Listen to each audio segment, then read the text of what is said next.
Miami is, at first light, a series of islands, as far apart in spirit as they are close in blocks.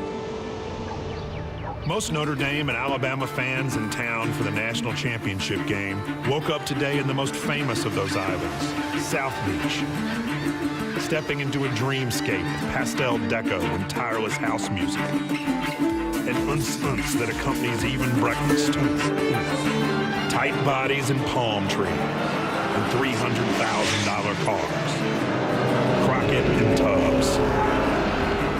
This is only one face of Miami. Miami also looks like this. Miami is men, women, and children from nearly every country on earth. Rich and poor, Democrat and Republican, straight and gay.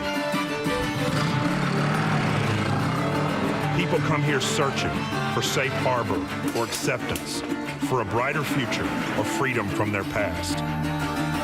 It might seem foreign, exotic, but really it's the most American of cities, a place built by immigrants. Their energy fuels the art, the fashion, the dominoes on Calle Ocho, the neon on Ocean Drive, and the football stadium north of town. That's what we're here for, a football game, an important one, between an Alabama team that has returned itself to past glory and a Notre Dame team looking to do the same thing. With the stadium close to exactly nothing, it's easy to think that this game has nothing to do with all those other islands of Miami. And yet there's something perfect about these two teams facing each other here in this strange archipelago. And Beretta intercepted by Teague. George Teague to the end zone. Touchdown. This is where Notre Dame should play Alabama. Miami, after all, is a place where people come to find something they've lost, where they cling tight to something they found. You are looking live at the Sun Life Stadium in Miami Gardens, Florida, for the 2013 Discover BCS National Championship. Here tonight, two of the more renowned schools in the history of college football, Notre Dame and Alabama, will compete for a national championship. For Alabama, a win would put a period on their latest dynasty. For Notre Dame, a win would reclaim their place at the summit. Good evening, everybody, and welcome. With Kirk Herbstreit, I'm Brent Musburger. Thanks for joining us. And Herbie, what a scene we've got around this stadium here tonight. We've been coming to these national championships for a long time, and especially these BCS championships. I've never seen it like this. Just trying to get to the stadium alone was a zoo. You get inside, the energy down on the field in the pregame show. I've never seen anything like it. It's Notre Dame and it's Alabama, and it's game on. Yeah, and when I mentioned Alabama, I used the D word, dynasty. And you should. If Alabama is able to go on tonight and able to win this game, that's 3 championships in 4 years, which is just unprecedented right now in college football. If you throw in Nick Saban, what he did at LSU in 2003, he's really won 4 national championships tonight in 8 years of college coaching. Remarkable. I don't think we've seen anything like it. And Herbie, if you're like me, about the only way we could describe Notre Dame being here is magical mystery tour. I don't think anybody outside of that locker room, and maybe the family of the players, thought that Notre Dame had a shot to get to Miami and have a shot to secure a national championship, their first since 1988. We'll see if they can secure that tonight. We've got cameras all over the world. You can watch this live in the Vatican or in Dublin, Ireland tonight. And oh yes, up at the Grotto in South Bend, a final prayer. We'll keep an eye on activities not only in South Bend, but Tuscaloosa. Interest in this one extends far and wide, including, would you believe it, outer space. Go Irish. The TaxSlayer.com BCS pregame show is brought to you by TaxSlayer.com. File your federal return for only $9.95 with TaxSlayer.com.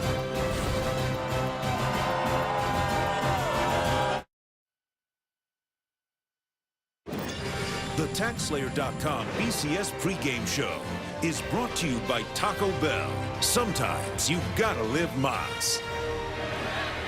Fans enjoying themselves here at the Taco Bell Fan Fest, trying to fill the brand new Taco 12-pack box.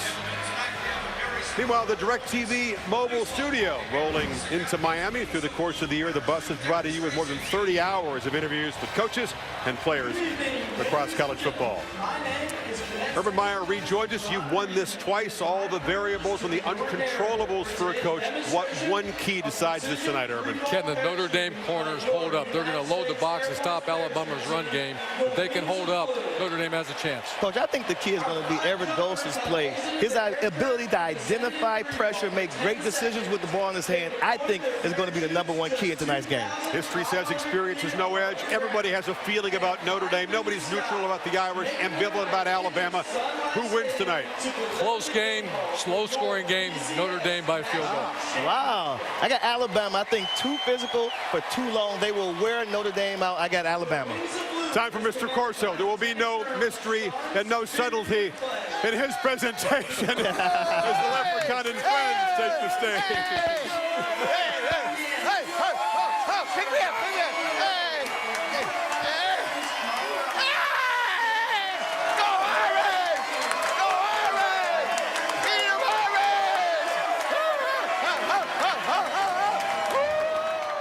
The TaxSlayer.com BCS pregame show is brought to you by TaxSlayer.com. File your federal return for only $9.95 with TaxSlayer.com. You're watching the TaxSlayer.com BCS pregame show.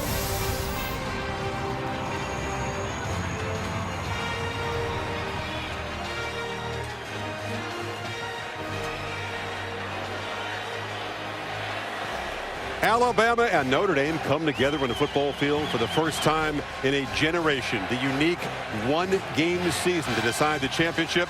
It's been called Alabama Dynasty versus Notre Dame Destiny.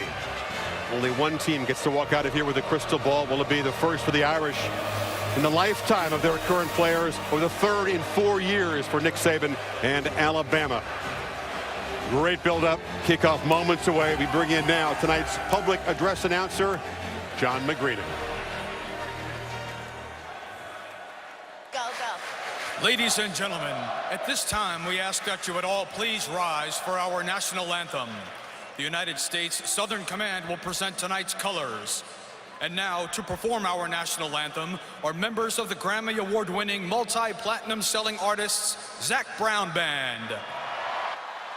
Oh, say, can you see by the dawn's early light what so proudly we hailed at the twilight's last gleaming, whose broad stripes and bright stars through the perilous fight for the ramparts we watched were so gallantly streaming, and the rockets' red glare, the bombs bursting in air, gave proof through the night that our flag was still there. Oh, say does that star-spangled banner yet wave for the land of the free and the home of the brave.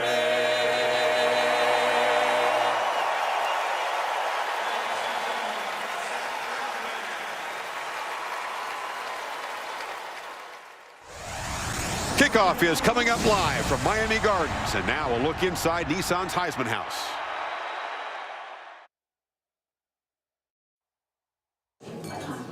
Big game coming up, huh? Feels good to be undefeated. That's right, it does. Who are you? You guys gonna eat these? Tweet to win an appearance in next year's Nissan Heisman House. Welcome to the Nissan pregame shift. Nissan, premier partner of the Heisman Trophy and the Bowl Championship Series.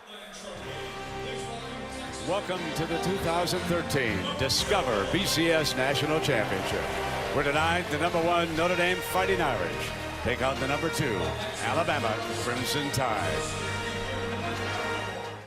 The time has come. The stadium filled. The team's ready. Don't turn it down. Turn it up. Don't sit down. Stand up. It's number 1 versus number 2.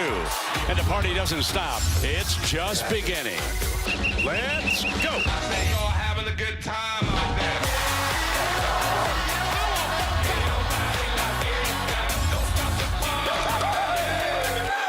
I'm running through the world like a running back. Scarface world's where I'm running back. 30,000 people in here know me. 80,000 people in here know me. I'm out for the Benjis, Frankies, you know. Just cause you ain't me, don't hate me. As a matter of fact, you should thank me. Even if you don't, you're welcome, young kids. Zigga, zigga, zigga, zigga, zow. Who got the keys to the world now? Yours truly.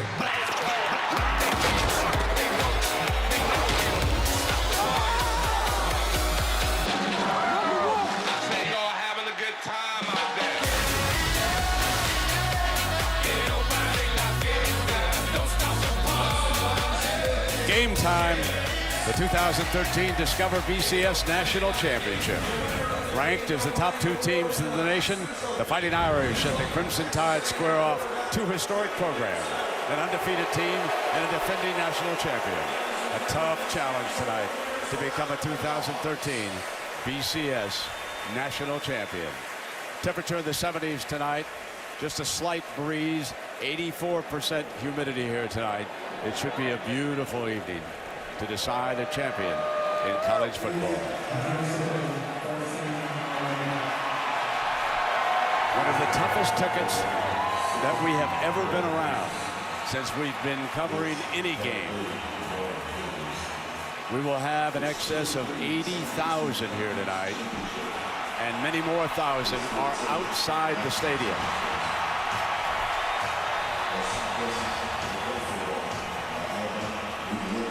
Alabama and Notre Dame. The Irish lead the series all time. Last meeting back in '87, Notre Dame won 37-6. The classic, of course, was 1973, first time they ever played. Ara Parsegan versus Bear Bryant. Ara a winner, but only by a point, 24-23. Alabama's only win over the Irish came in Birmingham, Alabama back in '86. Irish fans here know they are one of the biggest underdogs in the history of a BCS championship.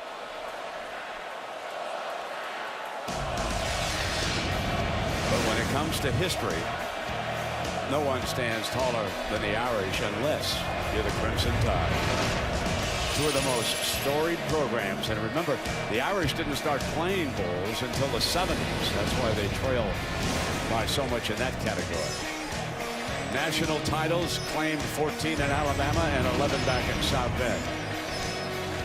Heisman winners, and remember, play like a champion today. Coach Kelly brought a sign with him from South Bend. That's a tradition up there when they come onto the field, so that they would have it here tonight as they file out of the Notre Dame locker room. Final instructions have been given last night. The managers put the final shine on those golden helmets. And now the defending national champion, Alabama Crimson Tide from Tuscaloosa, led by Coach Nick Saban. Saban putting together a dynasty. And that's the word we'll use if they win here tonight. It would be their 3rd championship in 4 years, and there were no votes. They did it the hard way. They beat Texas. They beat LSU. And now when they come out here, they'll tee it up against Notre Dame, undefeated and ranked number 1. The Tide about ready to roll out onto the stadium.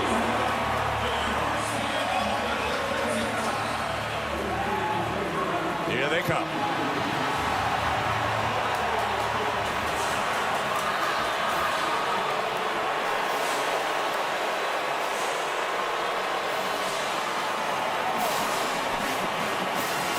You can see that the 2 teams share the same tunnel here in Sun Life Stadium. The Irish were watching as the Tide filed by.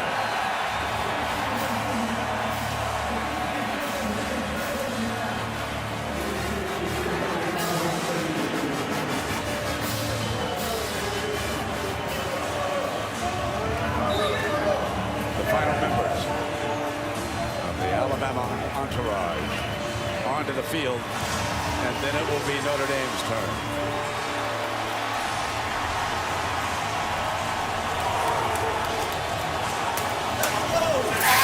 Manti Te'o, one of the most celebrated players in the history of college football, will lead him out.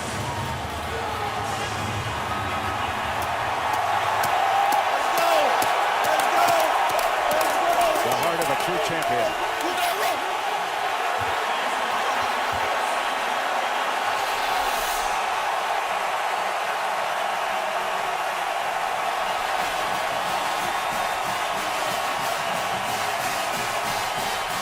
Brian Kelly welcoming him, and this has been the Nissan pregame shift.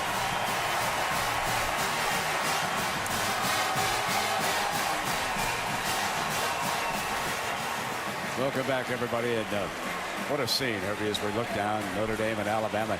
And you know, a year ago, when the Crimson Tide throttled LSU, A.J. McCarron stood up, and I think he played perhaps the best game he'd ever played for Nick Saban. And I think he knew coming into the game that he had an opportunity on that 1st and 10 passing to be able to step up. It's amazing what it's done to his confidence. He comes into this game now not just winning that and securing a championship, but beating LSU in Baton Rouge, beating Georgia in Atlanta and securing that SEC championship. They're going to put a lot on his shoulders in this game. He's going to have a lot of responsibilities at the line of scrimmage to make the right checks and try to attack this Notre Dame D. When he moves up to the line of scrimmage, what he sees Manti Te'o. He does see Manti, and I think Manti, because as you saw as he took the field, he's such a leader for this team. He's so instinctive. The fact that they're an underdog, he senses that. Notre Dame needs to start fast, and Manti Te'o needs to be able to see things and make sure he makes the right reads. Of course, on the other side, there's another number 5 for Notre Dame, Everett Golson. You and I agree. He's one of the key performers here tonight. Yeah, Everett Golson's going to have to play well for Notre Dame to get out of here with a win. And I think Brian Kelly's going to put a lot on him. I mean, he's been a little erratic early in the year, but you can see in the last 5 games, he's really starting to come into his own, not just with the numbers, but just with the swagger. And I think tonight, you're going to see him throw the football a lot more than he's thrown all year because of the way they want to try to attack this Alabama defense. I want to stay away from number 28, D. Milner, Herbie. He's pretty good defensive back. Yeah, I think a big part of what Notre Dame wants to do is look for matchups that are to their advantage. D. Milner's an All-American. They'll be looking for other areas besides D. Well, let's go down to our Pac-12 referee, Lan Clark. Heads and tails. Captain, what is your call? Tails. The call is tails. And it is heads. You've won the toss. Excuse me? Notre Dame has won the toss and elected to defer. Receive. Let's go. Stand over here. Alabama's choice this half. They will receive. Good luck, gentlemen. So the Tide will handle the ball first. Let's go down. Tom Rinaldi, he's with Coach Nick Saban. Tom? Brett, thanks very much. 37 days to prepare. Essentially, it's a one-game season. What's your biggest question about your team right now, Nick? Well, you know, how we come out and play and execute after that kind of break.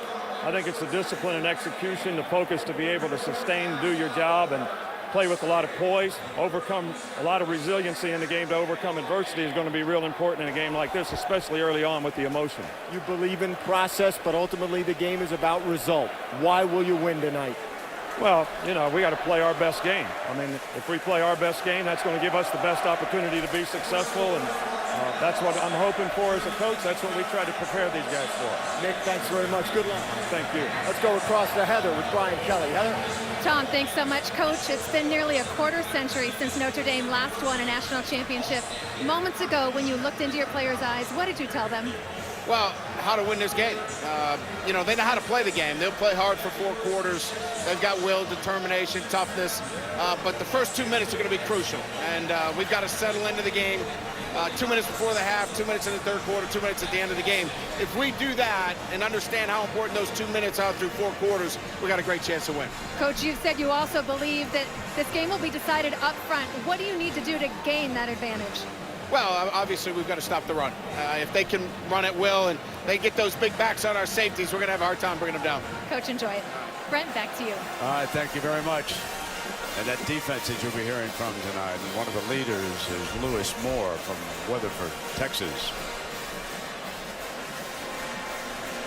The leader, of course, is number 5, Manti Te'o, in his final game, the young man from Honolulu. You know, Herbie, I mentioned that the Irish are a big underdog in this game. In some places 10 points, and there have only been 2 greater underdogs in the history of the BCS championship. The largest underdog was the Ohio State Buckeye team in 2003 when they played Miami. Before that, Florida State was an 11-point favorite over Oklahoma in 2001. And here's the good news for Notre Dame. Both of those favorites lost in those 2 games.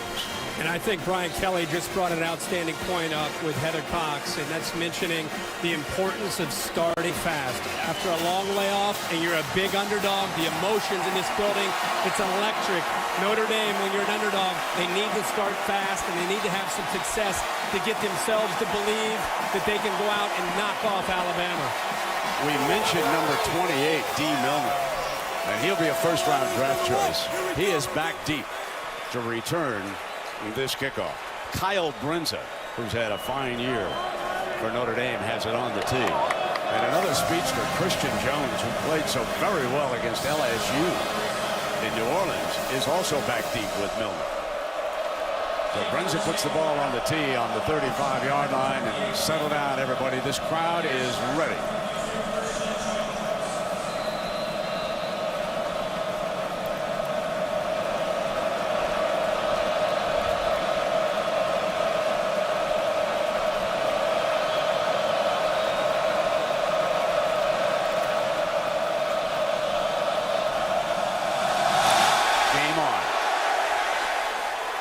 Jones from the 1-yard line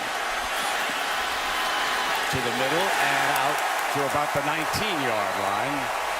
So here comes the redshirt junior from Mobile, Alabama. Played at St. Paul's Episcopal High School, A.J. McCarron. Amazing what a year will do to your confidence in a national championship. As we said earlier, Brent, they're going to put a lot on his shoulders in this game the way they have this year. Doug Nussmeier, the new offensive coordinator, has used his experience to put a lot on him as far as making the right checks, getting him out of bad plays. And tonight, Alabama wants to run the football to be able to set up the play-action pass.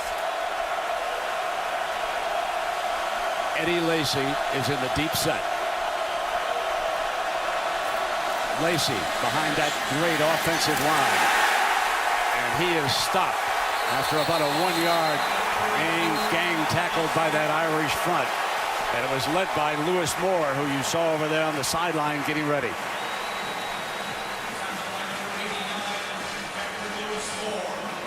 Bama wants to try to force Notre Dame's safety, Zeke Mata and Matthias Farley, to come down in the run support and then try to get behind them with big pass plays downfield.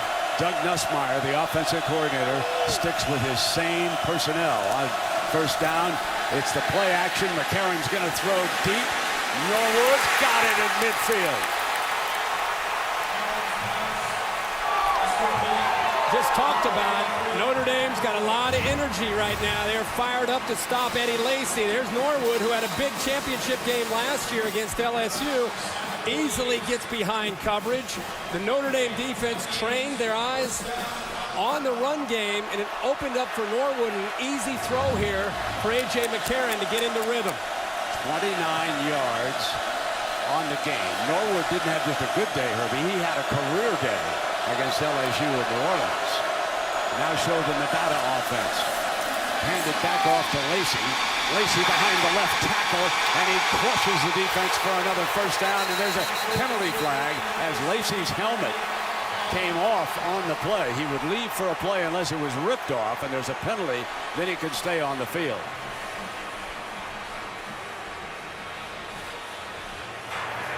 Personal foul, face mask, defense number 48. 15-yard penalty. If he ever wins the play, an automatic first down. So that was Dan Fox guilty on the face mask penalty, and the Tide threatening on their first drive of the game. And that play action pass allows Notre Dame to go back to try and stop this run, and Bama's able to get a little bit more room, and at the end of the play, Dan Fox clearly grabs a hold of that face mask and pulls the helmet off. And as it comes off, on comes the freshman sensation, T.J. Yeldon. Yeldon is now in the deep set.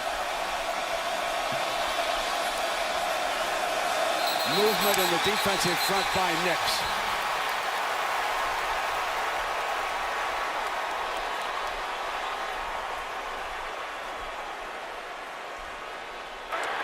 Offside with contact. Defense number 9. A 5-yard penalty. Still first down. Kirby, how about our Alabama impact, fellas? Well, Eddie Lacy, obviously, along as you said with the freshman T.J. Yeldon, Amari Cooper, they're going to try to get him the ball vertically, and then C.J. Mosley and D. Milner lead the Alabama defense. Yeldon again, a lot of shifting with the Irish front for Coach Bob Diaco. Barrett Jones calls the defense, identifies the Mike linebacker. Yeldon behind the left side, and he squeezes through inside the 20-yard line. What a freshman running back he is. Oh, boy, we saw him in his opening game against Michigan in Dallas, and you could tell right then that it was going to be a special year for him. In fact, I saw Mark Ingram, who won the Heisman Trophy at Alabama, on the field after the game, and he said, man, TJ has a chance to be better than any of us before he's done playing in Tuscaloosa. Eddie Lacy saddles up, back in. Quanjo, Warmack, Jones, Steen, and DJ Fluker. That's your offensive line. That's as good as it gets in college football. As good as any we've seen in several years. Lacy bolts middle, still going, end zone, and Eddie Lacy scores the first touchdown of the night.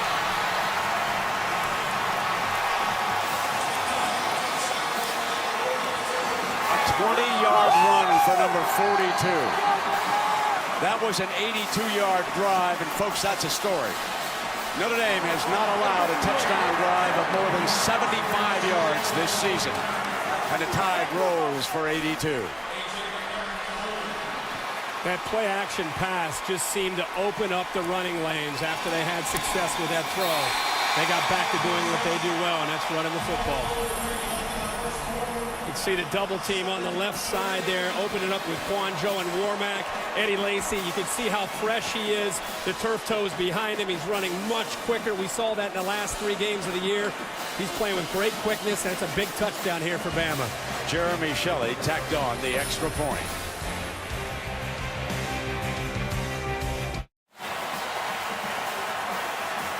Area coverage brought to you by DirecTV. If you call yourself a sports fan, you gotta get DirecTV. The Irish have some speed back deep. They can answer here.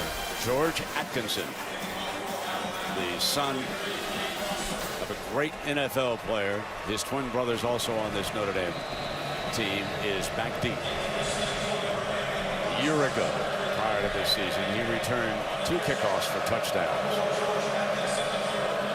Ball on the tee for Cade Foster.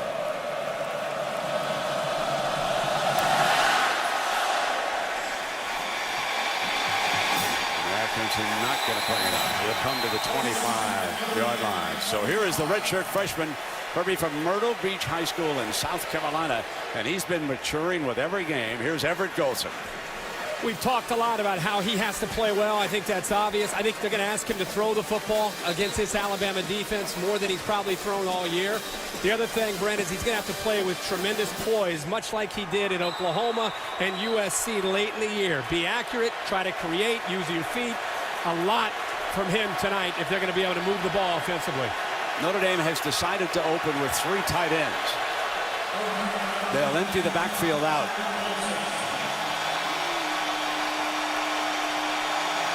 Eifert, the Mackey Award winner, is toward the bottom of your screen, and Golson on first down fires complete.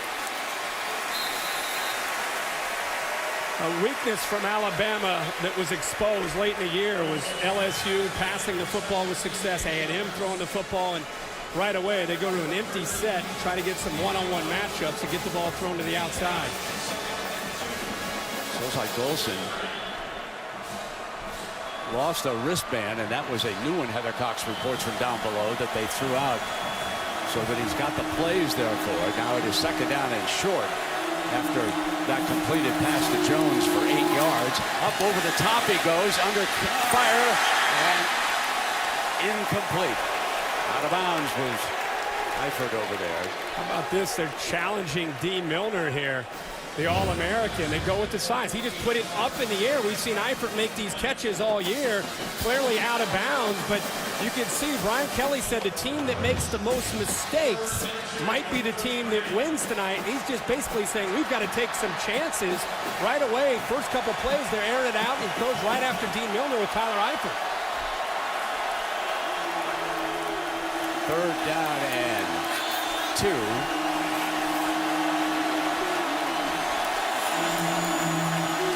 Golson goes back to that far side, goes back to the well, and Eifert this time is out of bounds, juggling.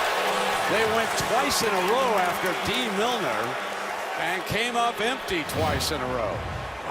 D. Milner does a good job at not giving up on the ball. Remember, Eifert is 6'6". He's just trying to separate the football from it. I think he may have secured the ball while his foot was down. And that looks like a catch to me, Brent. Well, they can always stop it. Every play is looked at upstairs. A great effort by D. Milner, but I think maybe a better effort by Eifert to be able to hold on to the football. Remember, the signal on the sideline was that he was juggling the ball as he went out of bounds. The crowd has seen the replay, and now the line judge comes out and signals a timeout here. Timeout. Notre Dame. They're first of the half. This, of course, gives instant replay a lot of time here early in the game if they want a signal.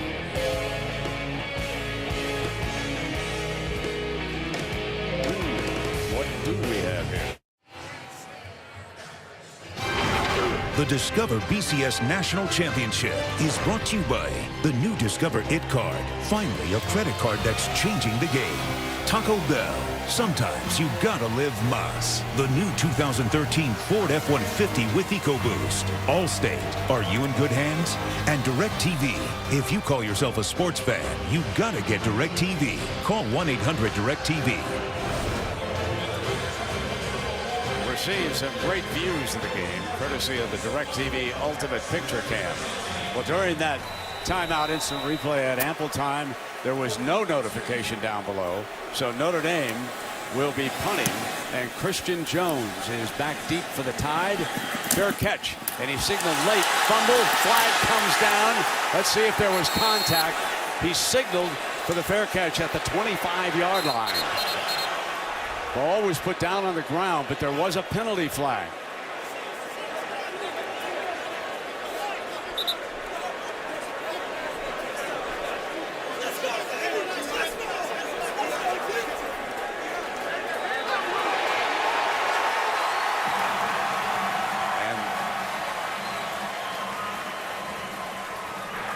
Interference with the opportunity to catch the kick. Kicking team number 41. At 15-yard penalty to be enforced in a small foul. First down, Alabama. Kelly is upset about this call. Take a look. It was a late signal, but that's a fair catch signal. Then was the teammate the one who hit the return man. Herbie, what'd you think? I think he's upset because he feels that Blue blocked his man and he didn't even touch him. You know, we don't have the halo rule in college football anymore. You've got to give him room to be able to make the but catch. There is a rule about 1 yard front or side. However, that's a horrendous call. Absolutely. He was not touched by the Notre Dame player. No. It should be Fighting Irish football. What's going on here?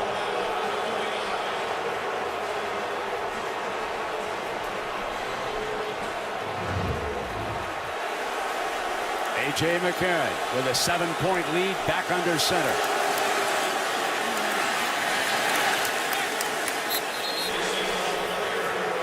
Eddie Lacy.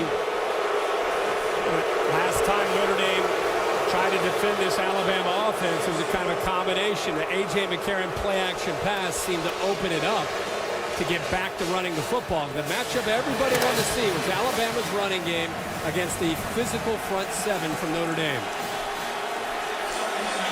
Second down and 7. We are blessed with having Rogers Redding, the national coordinator of football officials, up here in the booth with us. We're going to bring him in right after this play. Lacey on a screen, rips and spins like he normally does. And Rogers, I've got to ask you, let's start with that punt down there. It appeared to us in a replay that the Notre Dame player never made contact with the return man. He did not make contact, but the rule is that if he comes close enough where the officials judge that he calls the receiver to interfere with, to not be able to catch the ball, even though he doesn't make contact, he still has to give him room, and he can't come so close that he causes the receiver to bother the ball. So I think it's a good call. So that was a good call, in your opinion. Okay, 3rd down and 1. Here's Lacey for a first down, and the big fella is rumbling. 2,000-yard backs, Herbie, on this team.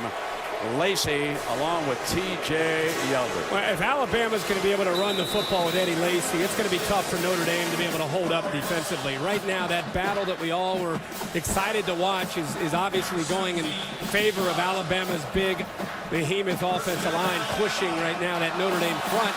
And I'll tell you, we've seen Manti Te'o early in this game miss a couple tackles, something we've not seen all year. I think he had 2 missed tackles in the entire year.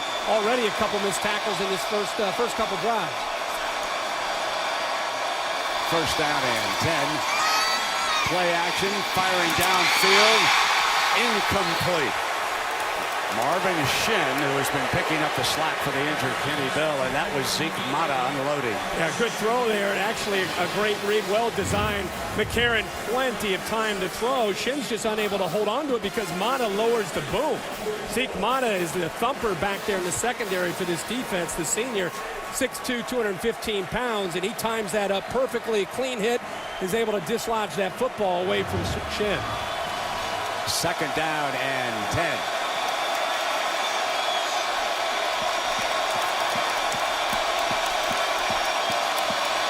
Little lateral over to Lacey, trying to find the edge, and he's forced out of bounds. Bobby Lacey goes about 225, 6 feet. And when you stand down next to him on a practice field, you would not want to try to tackle the big fella. Yeah, and I think what most people, when they think of Eddie Lacey, they think of how physical a runner he is. But now that the turf toe is healthy, the ankle is healthy, he has great suddenness and quickness to go along with that power. Facing a 3rd and 5.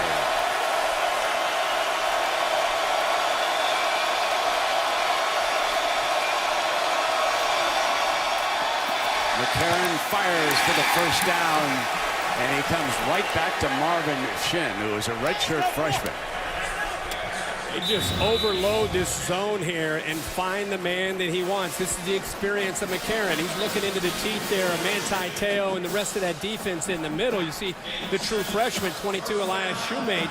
Just a great read. And what I've seen so far, every time McCarron drops back to throw, he's got ample amount of time to be able to look into the defense and make the read. At the Irish 32, up by 7. Alabama with a 1st and 10. A handoff, Lacey to Daylight behind the left side. And for Alabama fans, they're happy that Cyrus Kwanjo, that left tackle, will be back next year. He's a sophomore. He'll be one of about perhaps 3 who will return to this offensive line. Many of the people in the Alabama family believe that DJ Fluker will go to the National Football League and will be a 1st-round draft choice. Barrett Jones, of course, is a 5th-year senior. He'll be gone. Chance Warmack, the left guard, is a senior from Atlanta. He, too, is going to be a #1 draft choice. Folks, this is some offensive line we're watching.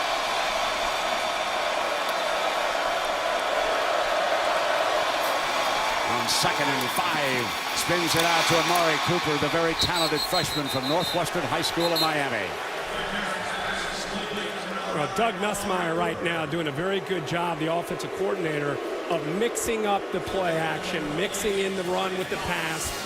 He came over from Washington last year with Steve Sarkisian, and I think he's done a really good job of maintaining where they were with Jim McElwain, who took the head job out of Colorado State. And just really, I think, a balanced attack. It starts with the run, of course, tonight, but with having a better quarterback like McCarron, if they keep protecting him like that, it's going to be tough for Notre Dame to stop this offense. Lacey is in on 3rd and 1. He gets the call, steps through and breaks into daylight. 10 headed in zone, down short of it. Russell, the freshman, tripped him up, but it'll be 1st and goal for the Tide. Well, not only is Alabama having their way, but look at Zeke Mata shoot through here. He's got to make that play. That's a 2-yard loss, and it's a field goal attempt. All year long, Notre Dame has made those plays down in the red zone and forced teams to kick field goals. That time, Eddie Lacy's vision and balance allowed him to get to the 2nd level. The nose tackle, Jesse Williams, is in as a blocking back, number 54. Gonna throw, touchdown, the other Williams, Michael Williams, the tight end.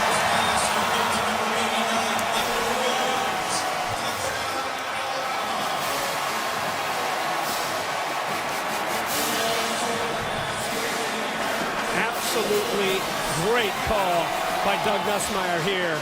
Play action on 1st and 10 against the defense that when you get inside the 5-yard line, we talked all year about how effective they've been in that area.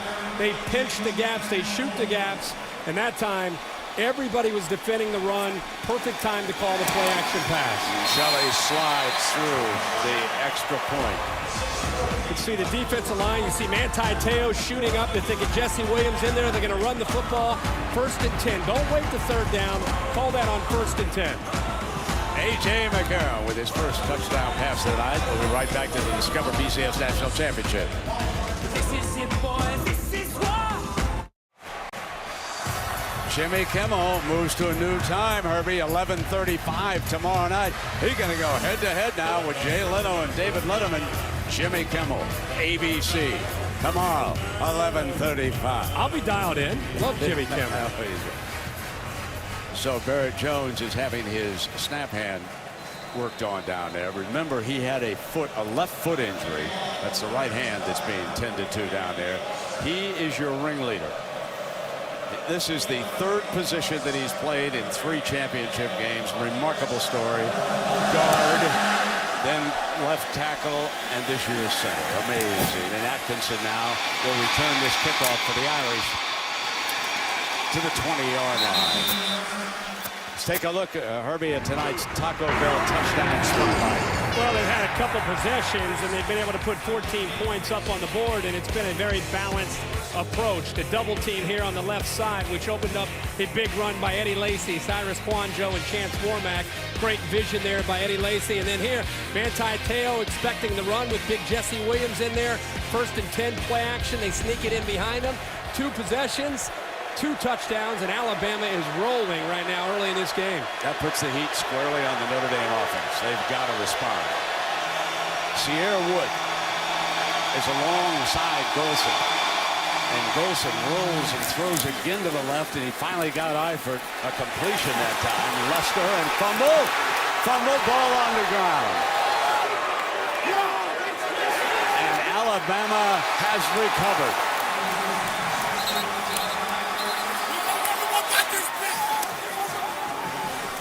Well, this is exactly the way Notre Dame wanted to avoid this game starting. And Tyler Eifert gave tremendous effort. You wonder here, did his knee touch before the ball came out with this effort? Right knee.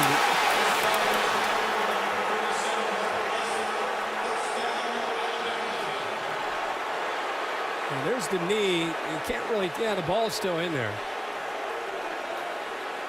But then again, we expected them to review a play earlier, but this one looks like that knee is obviously down before the football came out.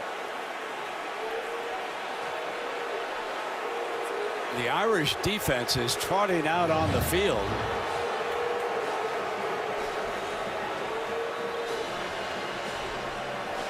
I think the only thing that surprises me is that instant replay has not stopped it, and now they do.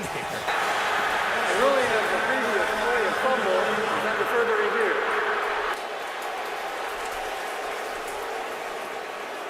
So finally, an official review.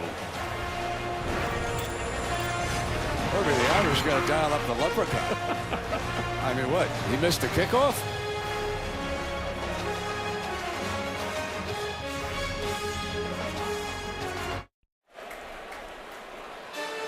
You're watching the 2013 Discover BCS National Championship.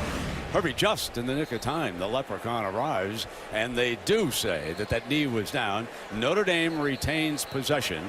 They'll have about a 2nd and 2 as you take one more look at it. Yeah, again, the right knee looked like the first shot that we had of it. You could see that he still had the football. So this will be 2nd and 2, ball at the 28 for Golson, who, by the way, 4 plays. They've only run 4 plays. They're down 14-0, and they've thrown 4 passes. Have all of them been to the left? Yeah, I believe they have. 2nd down. Now they're going to shovel a pass over to Sierra Wood. Wood picks up a 1st down, and he's close to the 35-yard line before Ed Stinson hauls him down. A big part of what Notre Dame wants to do against this bigger SEC Bama defense is try to get their linebackers out in space.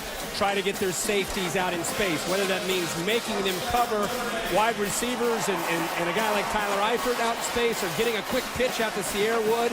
Try to make this bigger Alabama defense have to play out in space against the quicker speed that Notre Dame has.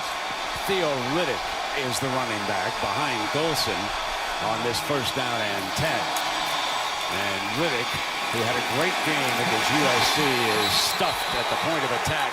C.J. Mosley, an outstanding inside linebacker, was there. And see, this is why I think Brian Kelly was being honest with himself. It's going to be tough sledding up in the trenches to try to move the football by running, and Mosley is able to clean it up. But look at the Alabama defensive line. Jesse Williams, the nose guard, who bench presses over 600 pounds, just manhandling that front, making it easy for C.J. Mosley and those linebackers to clean it up. They're going to have to throw if they want to have success moving the ball. Golson sprints to the left, throws, Jones dives for it, incomplete.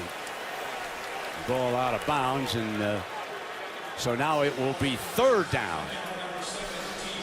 Big emphasis from Kirby Smart is to keep Everett Golson in the pocket. Do not allow him to create.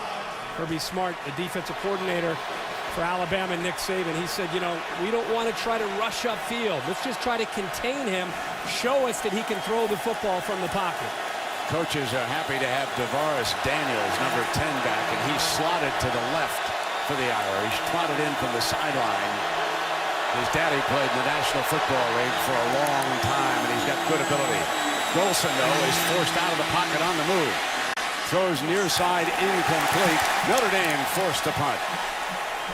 Anybody can tell you it's always tough against Alabama on 3rd down. And when you give Kirby Smart and Nick Saban 4 weeks to put a plan together, everybody knows that they're going to get creative with their blitz package, and they want to flush him on 3rd down. That time they were able to get him out of the pocket quickly, and he just had nowhere to go with the football.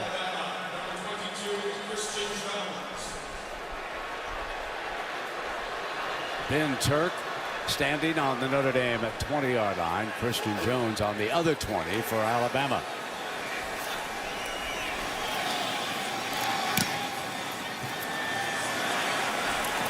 High bounce. Jones grabs it and he's nailed at the 19-yard line, and that'll bring A.J. McCarron back into the game.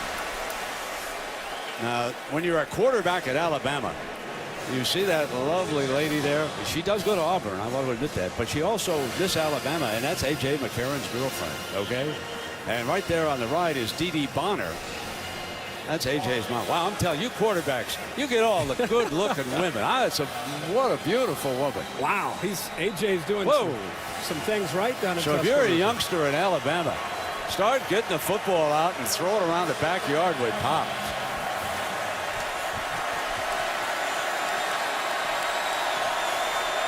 It's a big series for Notre Dame's defense, down 14.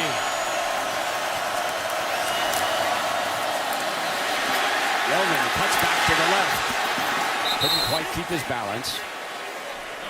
Mata was in on the stop, and we're mentioning Mata too many times, Herbie. That front 7 of Notre Dame is not doing what we saw them do throughout the regular season. No, right now I think they're guessing a little bit too on what play might be coming. Again, they're doing a really good job of mixing in the run with the play action pass. So far, Alabama 16 plays, 10 runs and 6 passes. And and McCarron right now is just in a rhythm. He doesn't get a lot of pressure. They're running a lot to the left here behind the big left tackle, Quanjo, and big Chance Warmack, the left guard. There's that play action that he favors. Throws downfield for the first down, and the receiver breaks free. Norwood took it across midfield. The Irish turned him loose. When you run the football, it makes it very easy to set up play action because guys get out of position. He could have gone to Kelly Johnson out in the flat or the deeper throw to Norwood.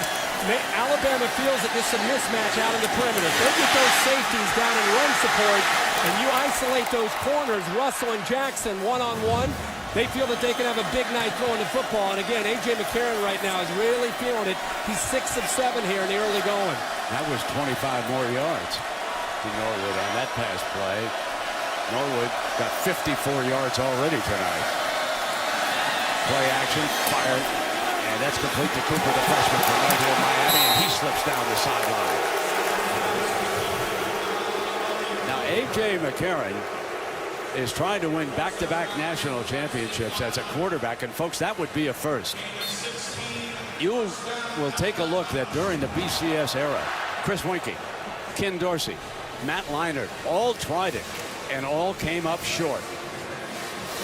So McCarron could be breathing rarefied air here tonight if he can win back-to-back championships for Coach Nick Saban. Remember, Greg McElroy was Saban's quarterback when they defeated Texas a few years ago in Pasadena. Big Nix finally shows up and makes a stop. And that's one of the first times we've seen the Notre Dame defensive line assert themselves. Nix is able to get through, shoot that gap with Barrett Jones. And actually, Stephon Tuitt also was able to beat his block. The first negative play for Alabama sets up now a second long. And you can credit the defensive line there. Manti Te'o gets a lot of recognition.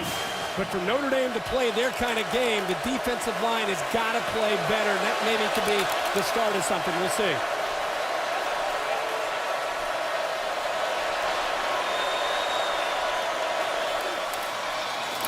Handoff to Yeldon.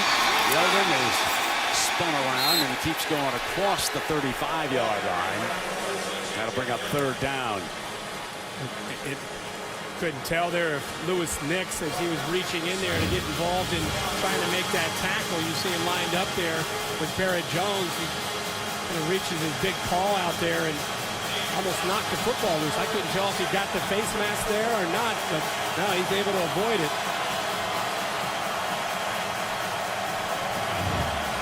Christian Jones is one of the wide receivers here, Herbie. He and Norwood are off to the right on this 3rd and 6.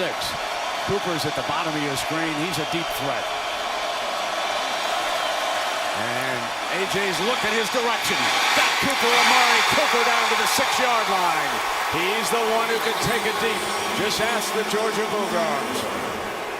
27 yards, Herbie. They pick on Kivara Russell, the corner, who stays up front with Marvin Shin. You can see number 80 moved out to the flat, and it did just enough to keep 6 Russell up there to keep his attention. A huge window right behind him, and an easy throw again by A.J. McCarron. A.J. really working the outside now of this Notre Dame defense. Here comes Jesse Williams back into that backfield. He'll be the lead blocker. Yeldon, the freshman, is the running back. Yeldon behind Jesse. Got a block. Goes for the end zone, and he's just short of it. Field judge with a good look at it. Good push again by that left side. Boy, they are really controlling things there. Michael Williams, let's not forget him. We're talking so much about Quanjo and Warmack. But that big tight end Michael Williams doing a great job as well. That's a pretty good effort there by Yeldon. It's going to be a great running back for Alabama. Oh, boy. Yeah, they're going to take him. I thought he might have broken the plane there, Brent. And it's really going to come down to where his knee is. Well, the first period has come to an end here.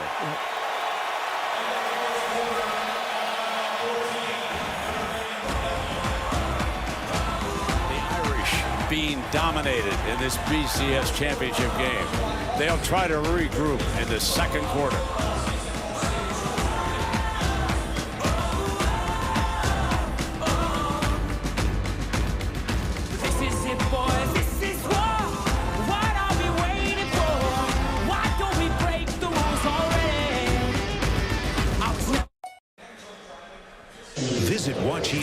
ESPN.com or download the Watch ESPN app to watch ESPN live anytime, anywhere. Brought to you by Vizio. Tonight's game being broadcast in 3D on the ESPN 3D network. You can log on to ESPN3D.com for a schedule of upcoming live events. Up 14-0, starting the second quarter with a 2nd and goal, the Crimson Tide. This is the 8th play of this drive. The nose guard is the fullback in that formation in front of Yeldon. They've already had a long touchdown drive. And now they have 2 over 80 yards as Yeldon takes it across. Herbie, let's go back. Do you remember our opener?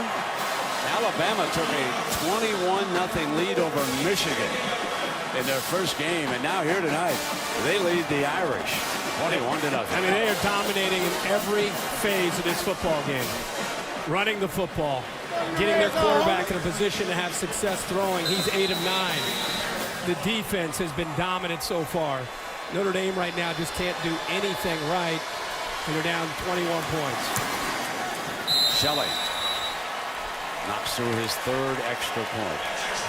So Alabama has 3 possessions and 3 touchdowns here tonight against this ballyhooed Notre Dame defense. And here's the view from our DirecTV Ultimate Picture Cam. Follow that big nose guard, Jesse Williams. He collides with Manti Te'o to open it up and then puts the safety right on his back to lead Yeldon into the end zone. Jesse going to play in the NFL. Oh, by the way, he was an outstanding rugby player in Australia. And so as Alabama goes up by 3 touchdowns, look who's real happy about that. An Auburn fan cheering an Alabama touchdown. Wow. Yeah, you're not allowed to do that. I mean, I don't care. Boyfriend or girlfriend or not. She's switching. She's going to go to graduate school at Alabama. You know, you and I talked in the open about when you're such an underdog, you have got to come out and have something good happen to get yourself to believe that you can do it. And if you're the heavy favorite, you got to come out and try to kill the will. That's exactly what Bama's been able to do here in this first quarter. Well, we'll see what Notre Dame can do. You know, they've been under pressure all season long. It hasn't been easy for them, okay? And they've been able to come back. This, though, is the toughest task they face all year because of who they're up against. Ball's going to come out of the 25-yard line, and Everett Golson will come out now and see if he can get something going here. Yeah, and the big thing for Brian Kelly is you're trying to manage this game and still get yourself and your team to think, hey, we're still going to be competitive. And as a play caller, you know it's tough to run the football. And so you've got to be able to try to get Everett Golson going a little bit, and you got to try to do it now under some circumstances that are putting you into some pretty obvious passing situations down by 21 here early.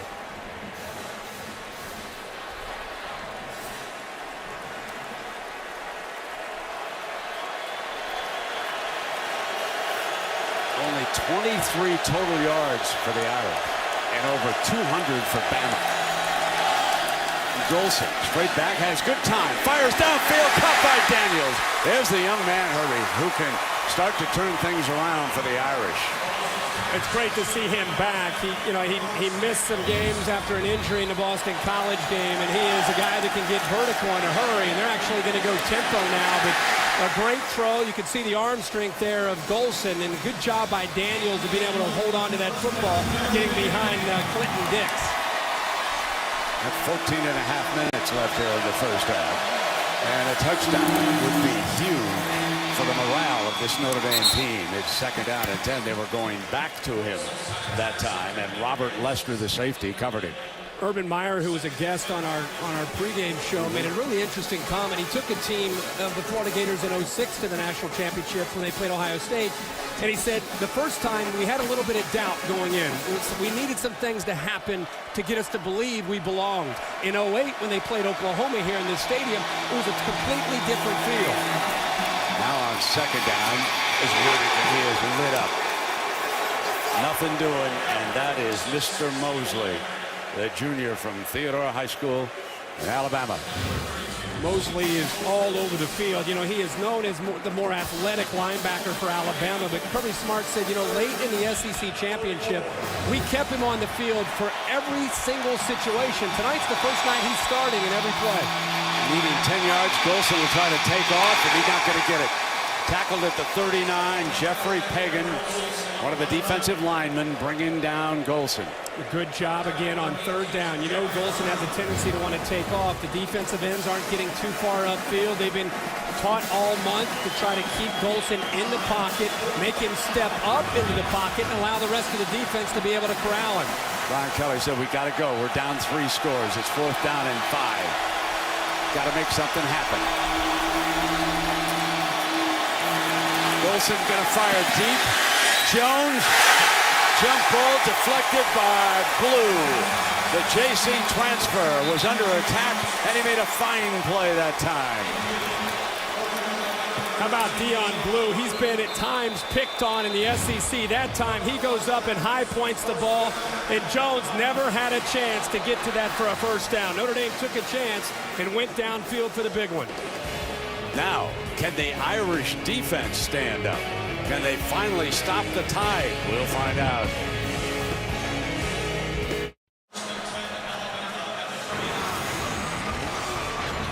You're watching the 2013 Discover BCS National Championship. Alabama 21, Notre Dame nothing.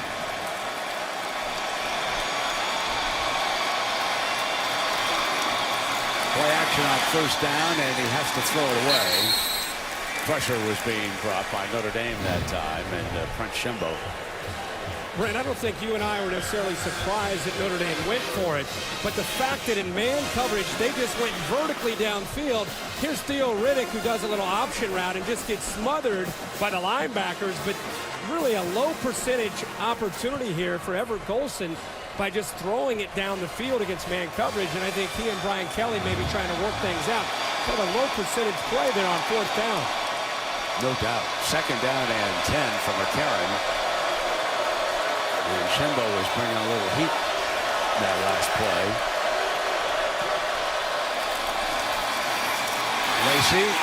Now the Irish defense back-to-back strong plays. Calabrese, Carlo Calabrese, number 44, in on that stop. Here's good quickness. Calabrese, the more physical linebacker between he and Dan Fox. That time they were literally shooting downhill before Eddie Lacy even had his hands on the football. Look at him shooting through the gaps.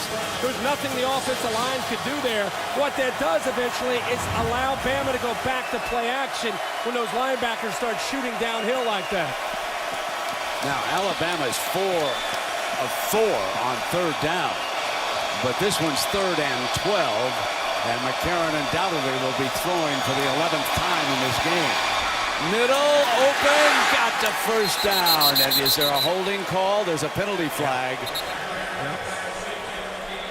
They only rushed 2, and they're able to somehow get a holding call here. Looked like it was on the left side there, Brent. Offense number 71, a 10-yard penalty. 3rd down. Cyrus Kwanjo, the left tackle. Chance Warmack and Kwanjo actually lock in. Both of them lock in on Prince Shimba at the top of the screen. There it is, right there. He just grabs him and throws him down. Notre Dame rushed 2, dropped 9 into coverage, and they still had a holding call with just 2 rushers. That's Alabama's first penalty here tonight. 3 penalties against Notre Dame. It's a big opportunity for Notre Dame's defense. It could also not just come up with a stop, it could affect field position here for the Notre Dame offense. Bama sent out 4 receivers. Amari Cooper wide to the left. McCarron steps away from pressure. The middle is open. He won't get the first down. He's down at the 35, and Alabama is finally forced to punt. Jay McCarron's probably thinking, my gosh, that holding call. If we didn't have that holding call, we keep this drive alive. Cody Mandel, and maybe for Notre Dame here, Devontae Neal, the very talented freshman, can get something going. He's the return man. We got 11:27 remaining here in the first half. Desperately needing to get on the scoreboard. Low kick, long, Neal back, fumbles, ball loose, headed for the sideline, dive, and it goes out of bounds. So the Irish will take over. Oh, this was close. Oh, baby. Flirting with a near disaster here, Herbie. So much for field position. But the young man had the presence of mind to get it out of bounds.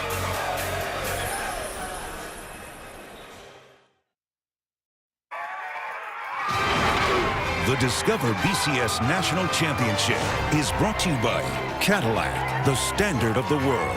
AT&T, official sponsor of the Bowl Championship Series. Coca-Cola Zero, real Coke taste and 0 calories. And Tostitos, where there's Tostitos, there's a party. Well, most of the heavy celebrating taking place in Tuscaloosa, but here's some young fans in that hospital and back in New Jersey. Notre Dame fans are saying, come on here, Irish. Let's get it going. First down and 10. Riddick up the middle, explodes. And the center fielder waited for him and took him down at the 29. Lester. It's the first time we've seen Notre Dame be able to establish the line of scrimmage here. Outstanding block by Chris Watt, the left guard, to open that play up. And I'll tell you, Theo Riddick has great quickness. And if you get him to that second level, he can accelerate into the secondary. Big first play there to start this drive. Braxton Cave, the strongest player on the Notre Dame team, is the center who blew that open. And this time, nothing doing. I mean, they were jumped. Clinton Dix got all over him on a safety blitz. And he came down, he kind of baited Everett Golson. Everett Golson never even saw him. He waited, and then right as the ball was snapped, he was actually running downhill. And I'll tell you, Theo Riddick lucky to hold on to the football that time because Clinton Dix leveled him as he got the ball. Riddick is out. Sierra Wood checks in. Golson on 2nd and 13. Jones makes the catch at the 34-yard line, short of the first down. Blue making the stop. And over on the Alabama sideline, meanwhile, they are still tending to A.J. McCarron, who looked a little awkward after he went down on that 3rd down run and went over there. But Herbie, with ice and the way they were bending the toe, couldn't that be a cramp? Yeah, you know, here in this humidity here in South Florida, you wonder if that cramp on his right calf might be affecting him. So Riddick is over on the left flank for the Irish in this 3rd and 3. And Golson going to take off. I don't believe he got the first down. I think he's a good yard plus short. He was looking to get the ball thrown to his left to Tyler Eifert. You'd see Eifert and Golson talking right there about the route adjustment to the coverage that he saw. Golson was anticipating one thing, and Eifert did another, and because he didn't do what he thought that he was going to do, he had to try to take off and run with it. Ben Turk steps in. You have to wonder, because it happened several times during the season, would Brian Kelly send in Tommy Reese for a series to see if he can settle Golson down? Fair catch by Jones back at the 11-yard line. So while that is going on, A.J. McCarron is buckling up and coming back.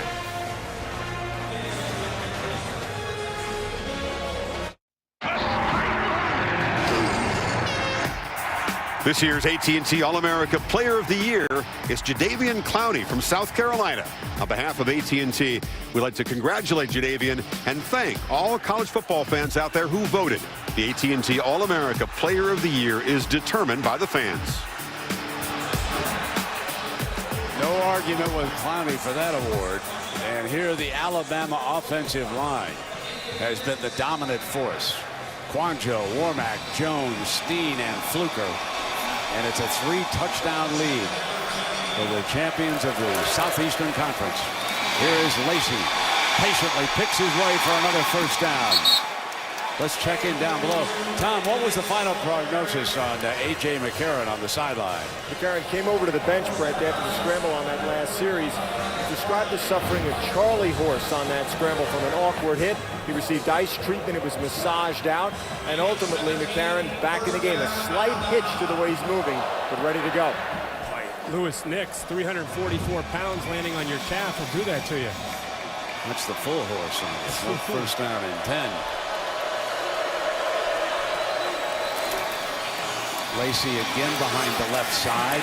There's that spin move. Throws a defender aside. I think I've seen more missed tackles from Notre Dame's defense in this first half than I've seen in 12 games of watching him play this year. Zeke Mata has been in position. He was in that last play. He was in position to make a play, unable to. We've seen even Manti Te'o in position to make plays, unable to. Don't get me wrong, Eddie Lacy's a phenomenal back, but they are really unsure of themselves right now, trying to secure Eddie Lacy and trying to bring him down. 92 yards for Lacy here. Just inside of 8 minutes remaining in the first half. Wide open is the tight end Michael Williams, who has one of their 3 touchdowns.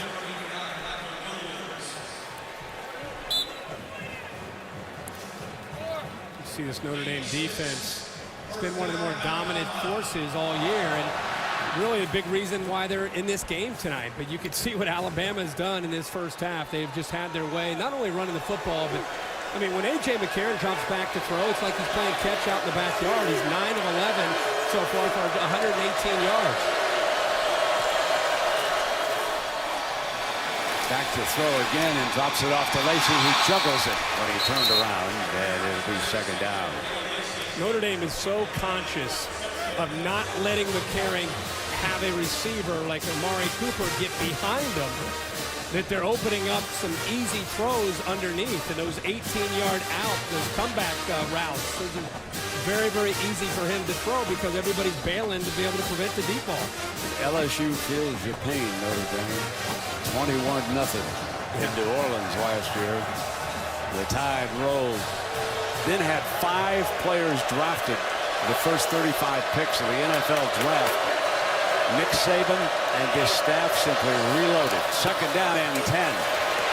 McCarron in trouble that time, and able to get it off and flip it because of pressure from Ishaq Williams. Ishaq Williams gets the pressure, but really Capron Lewis Moore sniffed that screen out, and McCarron didn't have anywhere to throw the football. Capron Lewis Moore, one of the seniors, the leaders of this football team, doing a very good job there on that play and forcing another third down here for Alabama.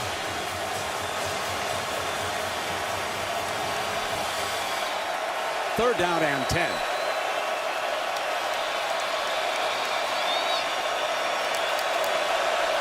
Bunch receivers with a little motion. Cooper's at the bottom of the set. McCarron gonna go deep. Cooper breaks free. Oh, he couldn't quite get it. Or to have a home run. You knew it's a matter of time till they try to get the ball to Amari Cooper downfield, and this is something you just cannot do if you're the safety. You've got Zeke Mata back there, Matthias Farley, both, and that ball just goes right behind them. If there's a little bit more air under it, Cooper walks underneath that for a deadly touchdown in this football game. McCarron thought he had it. They just miss on the big one. Devontae Neal, remember he juggled the last punt. Corey Mandel, the Bama punter.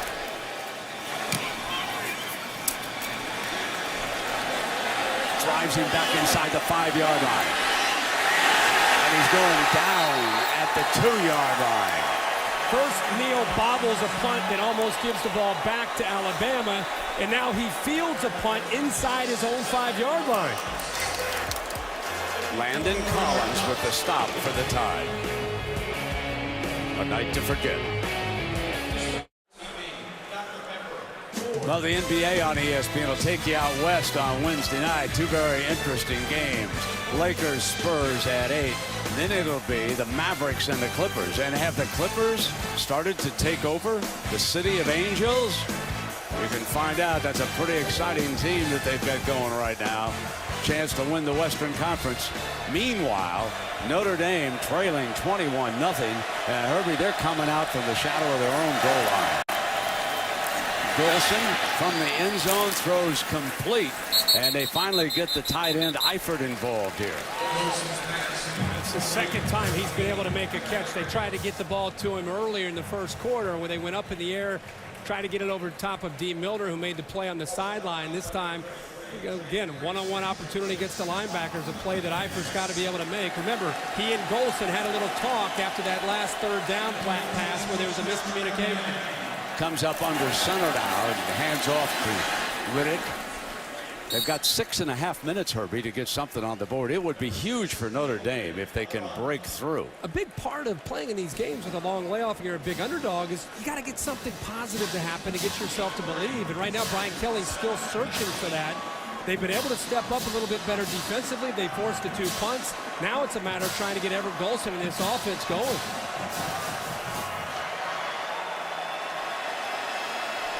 Comes the blitz from the top. He's seeing it. He may check out of it. Geno Smith, now that Kirby Smart's checking out of it.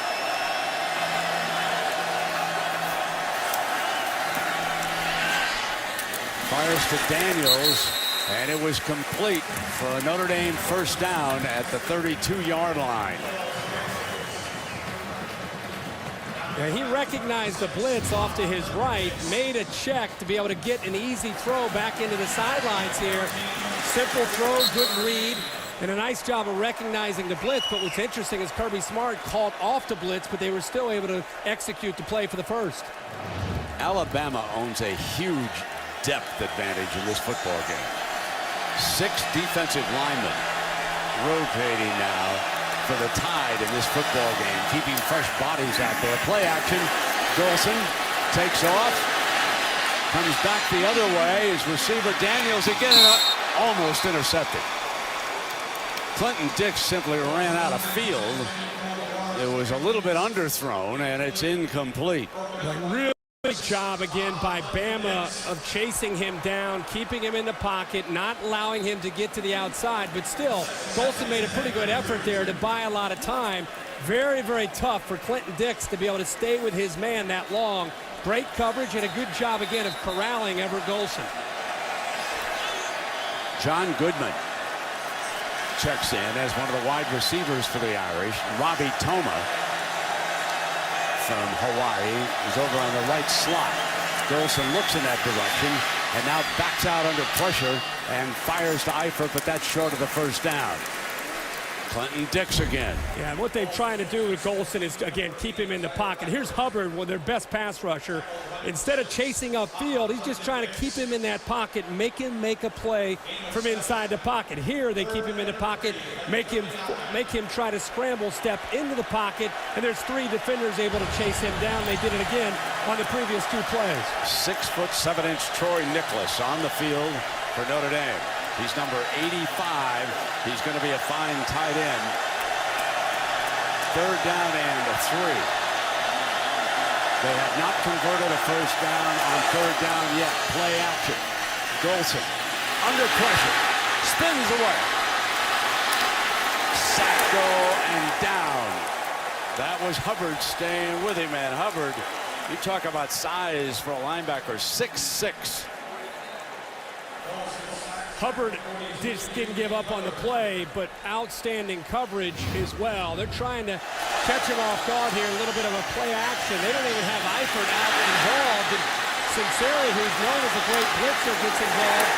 Hubbard doesn't give up on the play, but really the secondary, their awareness to the route and recognizing that was the key to the play. Ben Turk hangs it up. Christian Jones, fair catch at the 34-yard line. 3:43 to go. Everett Golson again having a conversation with his head coach over there on the summer. During the year, Coach Kelly yanked him out to Reese, but I do want to make a point about Everett Golson. In the Pittsburgh game, it was Golson who bailed the coach out in the second half. Right. But with his mobility, I don't think you have much of a choice. If you bring Tommy Reese into this game with this defense, I think it would really handicap your opportunity to make plays. Golson's mobility gives you at least a fighter's chance of trying to be able to move the ball. Here's the handoff to Yeldon. He swarmed around the 30-yard line, and Coach Saban would dearly love to kill the clock here and go into the locker room up 21-0.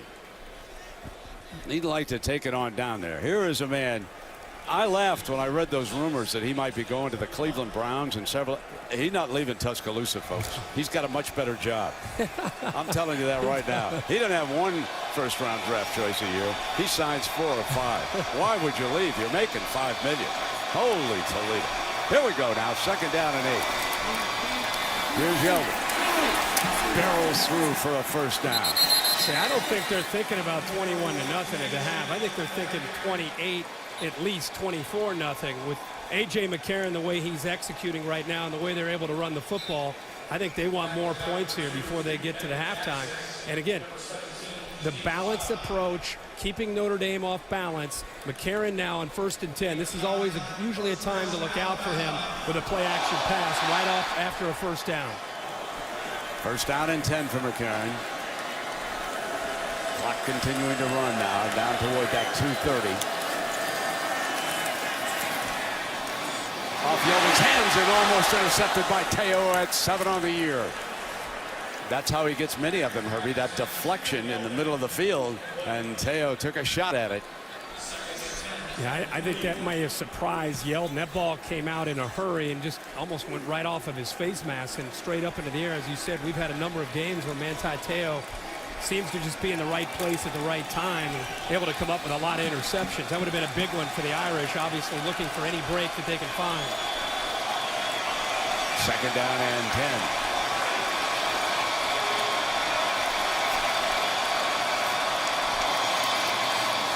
Yeldon.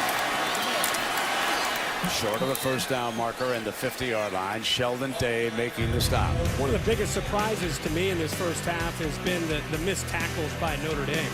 Even when they've been in position to make plays, they've not been able to make tackles on Eddie Lacy. A lot of times, Zeke Mott is one of their best tacklers, most physical player, along with Manti Teo, and that theme's kind of continued throughout this first half. Being in position to make plays and not being able to bring down the ball carrier. Yeldon is the running back. Kelly Johnson is the fullback on this 3rd and 3. Yeldon will follow Johnson. Johnson got blown up. And Yeldon with a second effort breaks free. He did it on his own. Brent, we just talked about missed tackles. And here's Manti Teo again. Recognized as a top linebacker in the country. Notre Dame's in perfect position here to be able to keep him well short of the first down. Manti Teo and the rest of this defense unable to wrap him up and bring down T.J. Yeldon. And it gives them a 1st and 10 on the Irish 42-yard line. Screen pass, Yeldon. Irish jumping. Jimbo and Teo are over there on the side. And, of course, for Alabama fans, they'll never forget that screen pass for the touchdown against LSU to Yeldon when they came down the field. And now we've got an injured Notre Dame player, and that's Lewis Moore, and that would be a big loss. He right away you could see he was in a lot of pain. He is such a leader for this team, such an important part of that defensive line.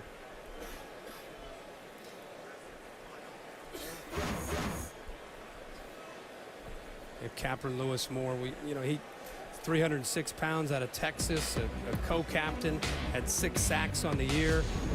More than that, you can just tell by looking at him. He's a guy that's got quite a personality and a guy that his teammates really respond to. But I happened to be watching him on that play the whole way, and it did not look good. Right away, showing a lot of pain and reaching down to that right leg. So again, as you take a look at this, we talked about the fact that Notre Dame lacks the depth, and you could see it right there on the left side of the screen. Yeah, it looked like when he jumped up to try to knock the ball down, he had some kind of reaction there that clearly he was reaching down to his knee when he went up into the air. So right away something wasn't right, but great to see him up on his feet.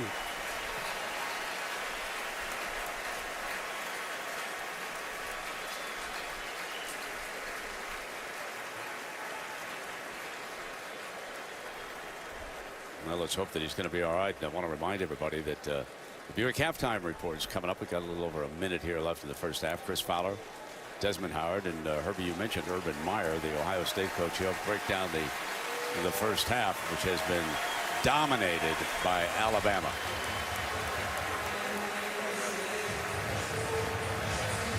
you know, not only is depth an issue, but down here in South Florida, you wonder in the second half if conditioning becomes a factor. Not to mention, Alabama's had the ball for 19 minutes here in this first half, almost a 10-minute advantage in time of possession. They have 267 total yards, 149 rushing yards. And Lacey trying to pick up more. So now 1 minute left here in the first half. Teo does make the stop this time, and the clock is running. Alabama up 3 touchdowns. So Bama will burn a timeout.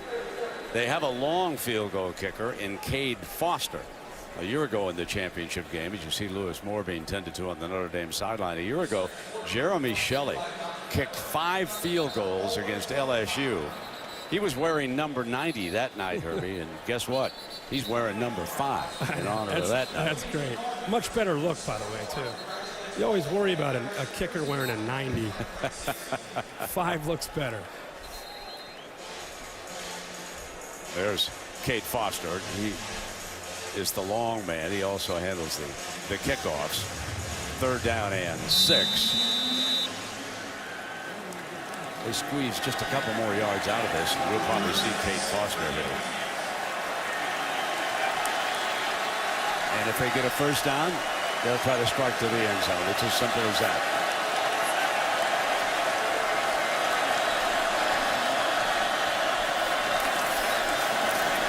McCarron. This time, Jones has got it inside the 10-yard line. 39 seconds, Herbert. Brent, you're right. They're still thinking about trying to attack 3rd down and long. And here's the true freshman trying to stay with Christian Jones. Never finds the football. Gets beat to the outside. How about the rhythm there by A.J. McCarron? He put that right to the spot. But Jones can make a play on it, and the true freshman, Shoemate, didn't have any chance. He never turned his head and found the ball.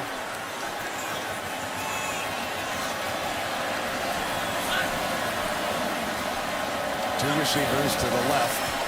McCarron throwing all the way. Drops it off. Lacey in a foot race, end zone. Touchdown, Alabama. Tide rolling again.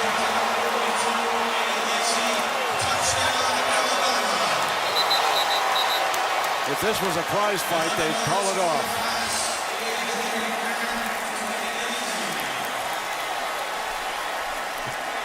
Well, that play, to me, kind of sums up A.J. McCarron and the way this game has gone. Not just a touchdown pass, Brent, but it was the way he read the defense, stayed poised in the pocket, checked it down to Eddie Lacy, and he ends up in the end zone for a touchdown. During the season, Notre Dame allowed 10.33 points per game. Most points they allowed all year, 26 in that triple overtime win over Pittsburgh. Alabama has exceeded that here in the first half. He looks off to his right, his tight end. Look how he's calm. There's no pressure. And instead of forcing the throw to Michael Williams, he calmly comes back, looks for his check down, finds Eddie Lacy, no pressure. And of course, we've seen Eddie Lacy, what he can do in the open field. No, by the way, Notre Dame continuing to miss tackles in the open field. So quarterback, A.J. McCarron, celebrates again with his second touchdown pass of the night. His girlfriend on the left, one-time Miss Alabama, and Mom is there on the right.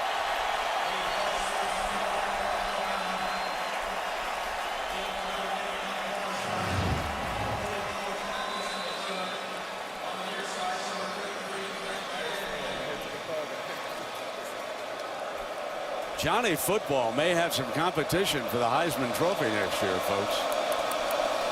A.J. McCarron is just getting better and better. Atkinson now for the Irish. And he is out of bounds around the 20-yard line. We've seen A.J. McCarron be the leader for this football team, and he really has demonstrated such poise when we've been around him this week. And it's continued tonight. 12 of 18, very few poor decisions, has a lot of time to work with, and the combination of Eddie Lacy. It starts with Eddie Lacy in the running game, takes the pressure off of McCarron, sets up the play-action pass game. The two have been really clicking tonight, and Notre Dame's defense is really just guessing right now what play might be coming next. And those big uglies in front of McCarron doing a pretty good job here today. Yeah, that helps. 26 seconds to go for Golson and the Irish. Incomplete. Daniels was the target. Milner had coverage that time. There's a fellow who's going to play a lot of football on Sundays. I'm very surprised they've gone after D. Milner. Of all the defenders that you would think they'd want to try to maybe find some matchups, the top corner arguably in college football is probably not the guy you want to test. And they've gone after him, and I'd be careful here with 21 seconds. Maybe just try to get out of dodge. You throw the football like that against D. Milner, you could step in front of it and take it to the end zone. Curling in underneath again, coming after him with Eifert. Milner is there, and Nico Johnson dropped back. He's one of the outstanding veterans of this team. So the final seconds tick away. Alabama, 28. Notre Dame, nothing. And the Tide head for the tunnel first.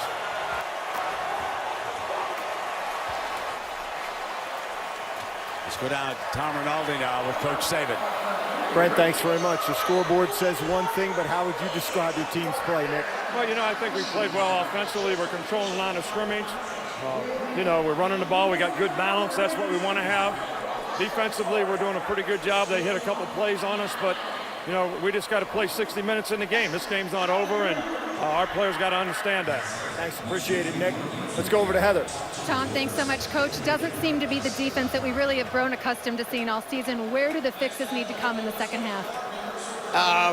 Maybe Alabama doesn't come back in the second half. It's all Alabama. I mean, we can't tackle them right now, and you know, who knows why? You know, they're big and physical. I guess I do know why. It's just that our guys have not tackled the way they have all year. And then we've got to get off press and man coverage. We haven't been able to do that. So credit Alabama. They played a great first half. We got to go in there and we got to get after it and play with some pride in the second half and try to get this thing closer so we can try to find a way to win. Coach, we'll let you get to your guys. Thank you. Brent? All right, Heather, thank you. For Bama, 309 yards of offense. For Notre Dame, only 124. We'll be right back with the Buick halftime report with Chris Fowler. Welcome to the Buick halftime report.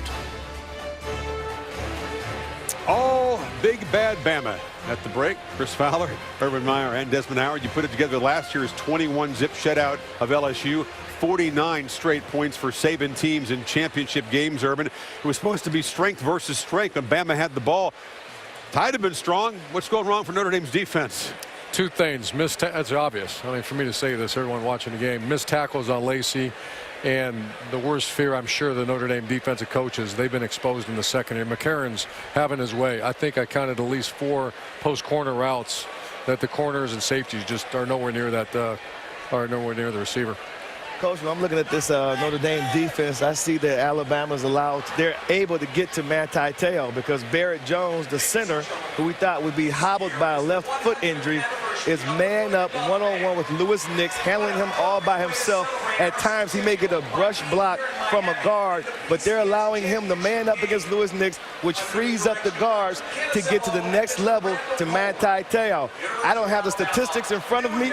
I don't know how many tackles Te'o has made, but I can tell you he's missed a lot of tackles in the first half. We went through game by game on tape, 2 different studies, found 2 missed tackles by Te'o all season long. He's got more than that in the first half. Now, Lacy is a tough guy to tackle. Is a layoff part of that 44 days or just physical players on the other side? Yeah. The Crimson team's a much better team right now. And he asked me a question, what's the answers in the locker room right now for Brian Kelly and his coaching staff? I'm not sure what it is. You better tackle it. This game's going to get real bad here in the second half. I feel the same way. I think that, you know, you have the built-in excuse because of the layoff, but you're playing against 2 supreme running backs in Lacy and Yeldon. I think now in the second half, what they need to do offensively is run some check down plays to the running backs. Let the 3 guys go vertical, but then check down underneath and let those guys catch the ball and run. Eddie Lacy was a kind of a supporting player in last year's title run. To Trent Richardson, he is the main man tonight, bolting right up the middle. This set the tone, made it 7-0, 96 for Lacy in the first half.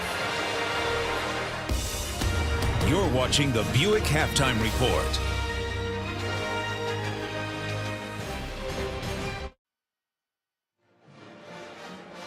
This halftime report is presented by the new Buick Enclave. It's smart, made beautiful. For a team that allows 10 points per game, Notre Dame giving up 28 in the first half. They didn't allow that many in any single game. This seems like an impossible task, but if you're in Brian Kelly's shoes, you will get the ball to start the second half. You haven't converted a 3rd down or the 1 4th down play yet. What do you tell your quarterback, Urban? You can tell the game plan was to come out and enforce the ball down the field a little bit. The one juggling catch by Eifert, if that's a catch, maybe this game's a little different. But you have to, Golson's got to manage the game a little bit here. You got to get some first downs. You got to get a score. This one's over. You have to get a field goal or a touchdown. This one's over. Brian Kelly, Desmond said he was going to be aggressive. What do you think of the choices made by Golson on those 3rd down opportunities? Well, I think the problem is when they go for those big plays on 1st down and they don't get them, then they're playing behind the chains.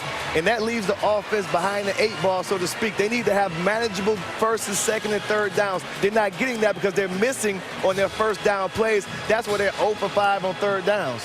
Yeah, the last 3 championship games, Saban's defenses had not allowed a single touchdown. The Texas, LSU, and now Notre Dame, only 2 field goals. It doesn't get much better in the second half. What can you do to stop the Alabama offense? Because you know it's going to be a very steady diet of 42-4 coming straight at you. Well, you're going to have to, and I'm not sure they can do it. But they're going to have to sink a safety in the box, force their coverage to play some man coverage, or you have no chance. You need to get an extra hat in the box. They can't play 2 safeties. Which is their biggest nightmare. Yeah. They do not want to do that. We all knew that coming into this game, that if they had to drop a safety into the box, number 9, number 83, and number 80, those wideouts can cut loose. So it's going to be a long second half, but this is just a good old-fashioned butt kicking. Nightmare is the word that seems to apply for the first 30 minutes. Notre Dame on a 1st and goal play, all bowed up to stop the run, but the old 6'6" tight end Michael Williams snuck in for a touchdown pass.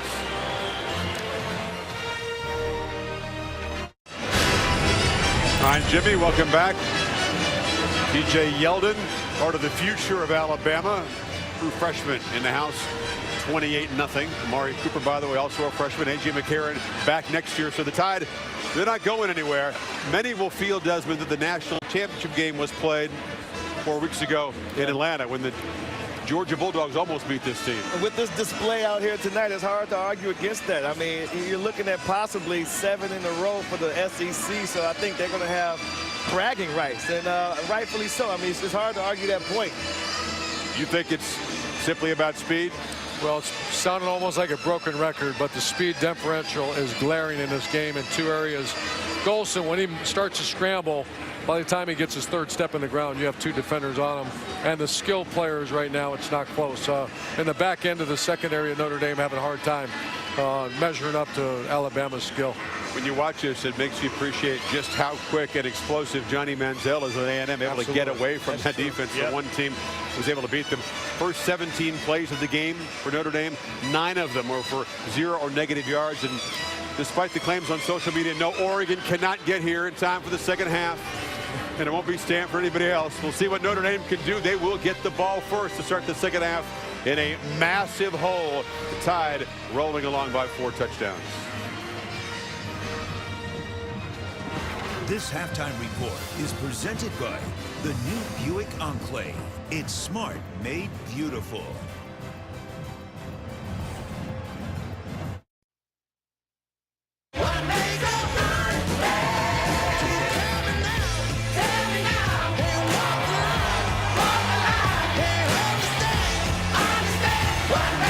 End zone, and the Tide rolls. Gonna throw, touchdown, the other Williams. Over the Irish got to dial up the leprechaun. They are dominating in every phase of this football game. We welcome welcome you back to the second half of the Discover BCS National Championship. And Herbie, Alabama's really hitting them with a balanced attack. Yeah, they really have had their way. What a great game plan by Doug Nussmeier, and what they've been able to do for A.J. McCarron. We knew coming in the battle we wanted to see was about the running game.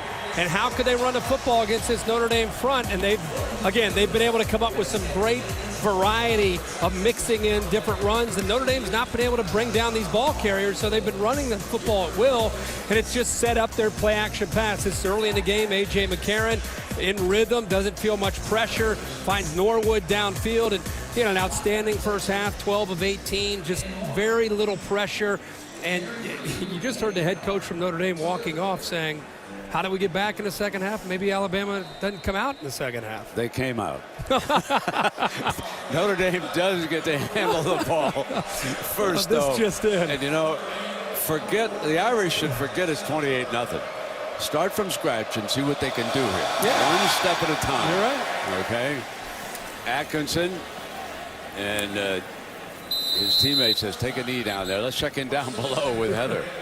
Brent, I was able to catch up with Brian Kelly coming out of the locker room. He has absolutely no intention of making a quarterback change. He told Everett Golson in the locker room, I need you to be quicker. I need your timing to be better, especially against that tight man coverage that Bama's showing him. And then he said, I just need 7 points. All I care about is this next drive. Now, some bad news for Notre Dame's defense. Capron Lewis-Moore is out with a right knee injury. He will not return, Brent. All right, Heather, thank you very much. And, of course, when you look down the road with this redshirt freshman, Coach Kelly's got an eye on next season, too. So he wants to keep this young man improving, and he doesn't want to hurt that confidence here with a quick hook here tonight. Riddick cuts back into the middle, and that's a pretty good-looking first down run behind Braxton Cave, Chris Watt, and Mike Golick. I think, you and I are thinking the same thing, and Brian Kelly sounds like obviously, as a head coach, he just wants to try to get points up on the board, but he's right. This is a drive where you want to get not just points on the board, but you want to get your team to believe, guys, this is possible. Off the blitz, throws complete. And they went at Milner again. Daniels makes the reception. They're not backing away from 28's reputation. No, it's probably the 5th time they've gone back into the boundary to try to attack one of the top corners in the country. The ball is thrown perfectly. The back shoulder fade. The ball is in the air well before Daniels even comes back to the football. With the thumbs up to Everett Golson. Daniels had a broken clavicle in the BC game, back off the injured list tonight. Golson fires other side, and Jones dives for the first down, maybe just a little bit short of it as it's spotted. Blue is battling him. Well, this is a good job again by Everett Golson. He gets enough time here, puts that football away from the defender. You see how he threw that? He positioned the ball as he's falling, by the way, backwards, away from Blue, where Jones could make a nice play on it. Second down and short. And Riddick picks up the first down before Clinton Dix, who's been extremely active, along with Mosley, pushed him back, but he had the first down, and they will move the chains. We have not seen Theo Riddick involved much in the passing game. In fact, he's been more in the backfield. I thought, coming in, they might want to try to find ways to get him in some favorable matchups, but they've needed him in that backfield more than in that slot position. Toma and Jones are to Golson's left. A little bit of a mix-up there as they were crossing. Toma was the intended target. Again, you can see there he's communicating that to Brian Kelly. One of the things that Alabama really can challenge you on is your route adjustments. You've got to be able to recognize coverage on the fly. They'll show you one look in coverage and then jump to another look when the ball is snapped. And if the quarterback and the receivers aren't on the same page, you'll often see passes that are thrown away like that.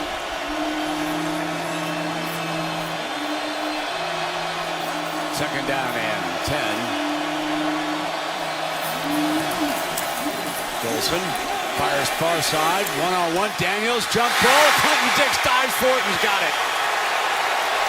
What a spectacular interception by number 6, who's had a whale of a game. He's a sophomore from Orlando, Florida. Brent, maybe you and I are looking at a different scouting report, but why do they keep going to Dean Milner? Dean Milner makes the play. Great awareness by Clinton Dix. But yet again, look at the position that Milner has. There's nowhere for that football to go. They're lucky Milner didn't come down with the interception. He gets a hand on it, goes up in the air, and an outstanding play by Clinton Dix by being in position, bringing that interception down. There are a lot of different defensive backs out there besides Dean Milner. It's almost like they're intentionally, they saw press coverage man-to-man back to the boundary, and they said, aha, exactly what we want. Let's go after the All-American corner. Jay McCarron and the Alabama offense with their first snap here of the second half. Eddie Lacy put up 96 yards, looking for 100 now, and he spins free, getting close to the 100-yard mark. Dan Fox with the stop for Notre Dame. Zeke Mata up there close to the line of scrimmage. We mentioned, and you even heard Brian Kelly walking off the field with Heather Cox mentioning we didn't tackle. We did some things that were uncharacteristic of this football team in the first half. We'll see if Mata and Manti Te'o and company can do any better job of getting pressure and trying to be better tacklers here. 2nd and 7. Jackson's got Cooper. So Lacy, 100-yard night, and works that far side. When Manti Te'o came in, we talked about how he's the heart and soul of this team, and you can see here's a missed tackle early on that Eddie Lacy touchdown, and even when he's had a chance to be able to get in position, he's running into big linemen like Chance Warmack. Now, let's face it, Manti Te'o and this Notre Dame defense, they haven't seen this kind of offensive line all year and these kind of running backs all year, and they failed miserably in the first half. And if Lacy, who is a junior, decides to come out, his stock is going way up tonight in the National Football League. We'll take a break right now. Alabama with the football and the lead, and that's the big nose guard, Louis Nix, who's down on the field for the Irish.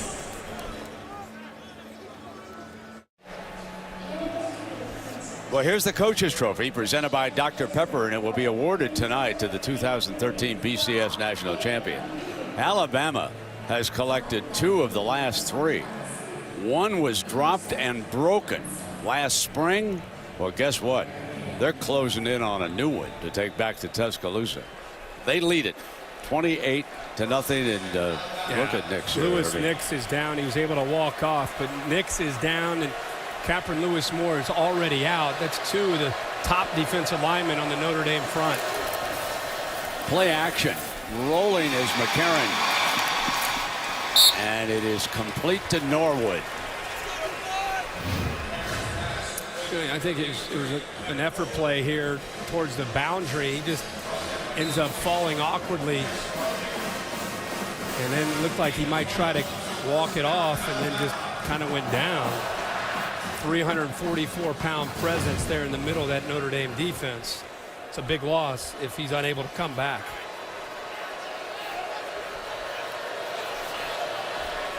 First down and 10 for Bama.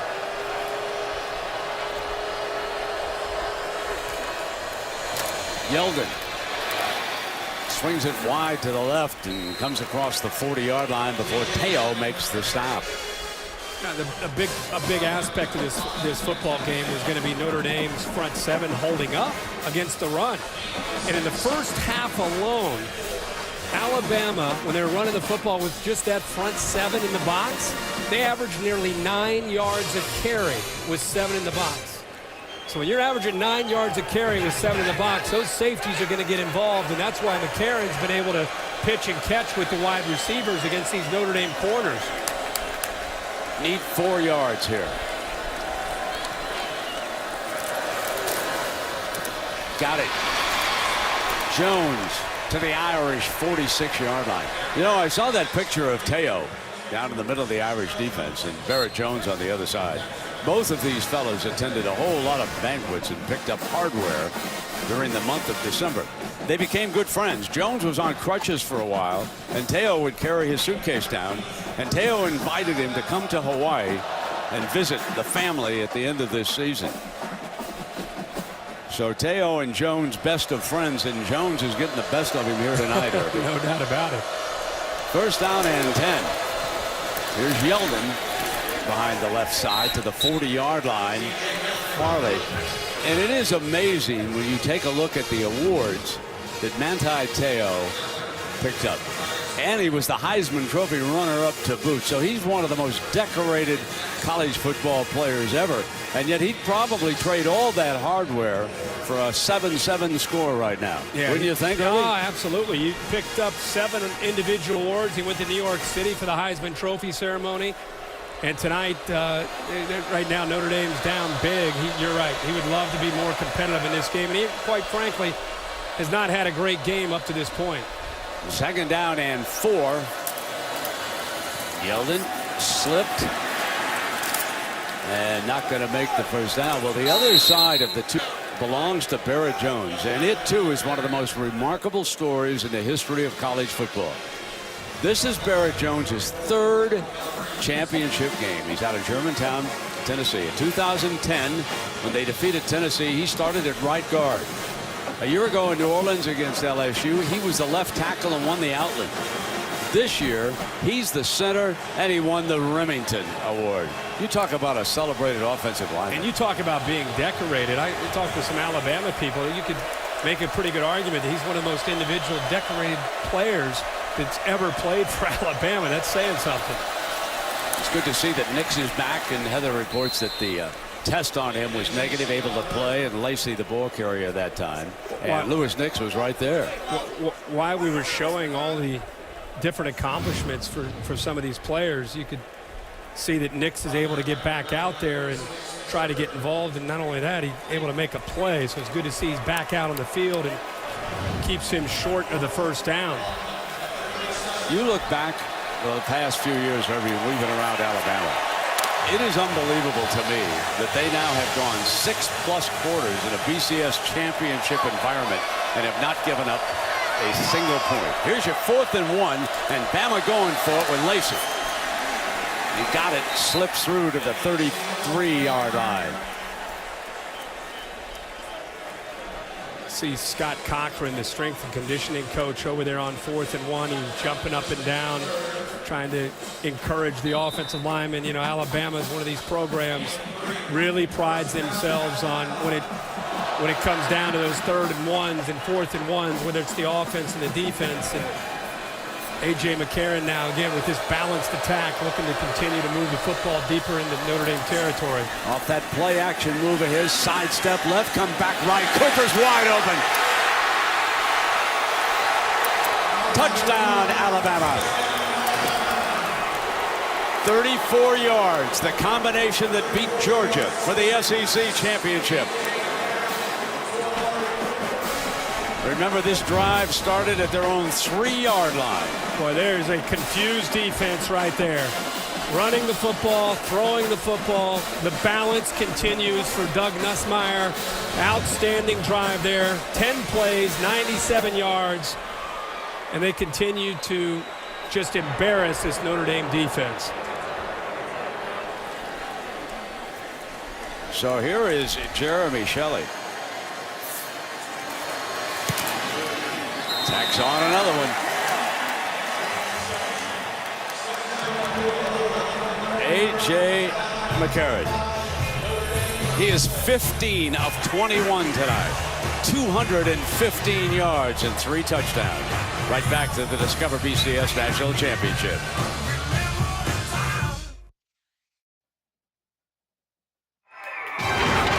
The Discover BCS National Championship is brought to you by Dr. Pepper and Diet Dr. Pepper. Always one of a kind.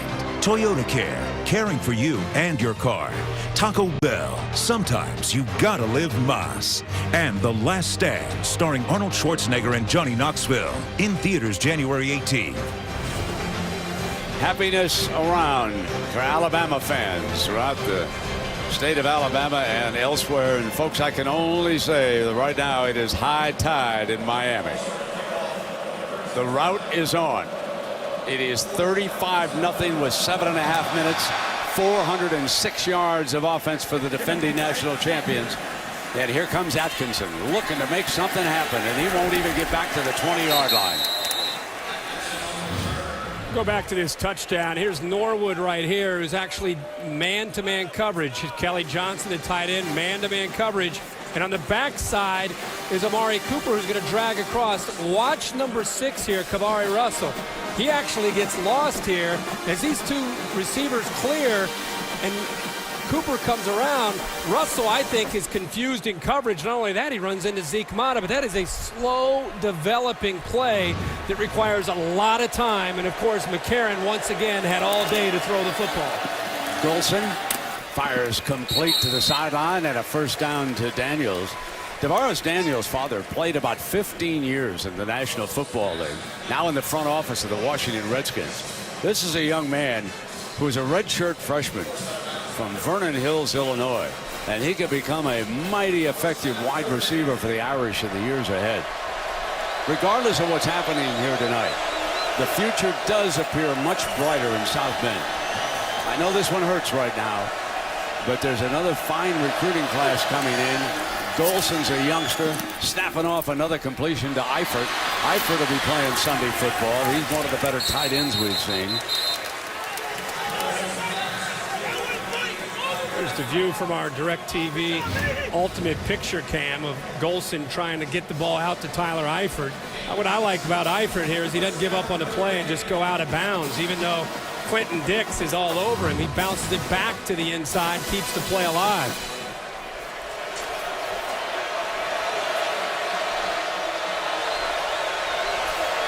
Riddick motions. Golson in trouble, fires it out of bounds. As you watch this defense, Irving, you're left wondering just how good is Johnny Manziel and Texas A&M. They went into Tuscaloosa and stunned this defense in the first quarter, jumped all over them. Well, they not only jumped all over them, they had a plan and an approach where they attacked Alabama. Despite going into Tuscaloosa and taking on Nick Saban, they were the aggressor early in that game, and they had success early in that game to get themselves to believe. Notre Dame obviously down 14 here tonight in the first quarter. Golson gives it back on a counter, and nothing but right all over him. Mosley finally wrestles Wood down. This fooled no one. That night that Johnny Manziel played against this defense, one of the things that Kirby Smart said he regretted is a lot of times they only rushed 4. And when you give an athletic guy like Manziel who can throw at time, he said, so tonight going up against another athletic quarterback, we want to try to rush 5. We want to do the best that we can to try to contain this guy and flush him from the pocket and not allow him to get into rhythm and have him prove to us that he can make plays from the pocket. We don't want to allow him to use his feet. And obviously, up to this point, it's worked pretty effectively. 0 of 5 on third down and not favored on 3rd and 16.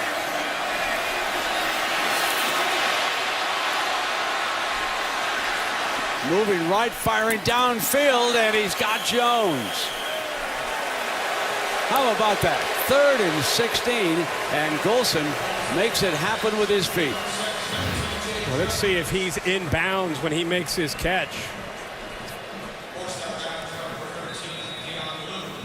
Ooh. It's like maybe if they're going to call that in, it had to be with his right toe dragging it. I don't think his left foot was down when he secured the ball. It's a 31-yard gain. Golson incomplete, and it'll be 2nd down and 10. Eifert was the target. And they threw a flag there in the backfield, back where Golson is.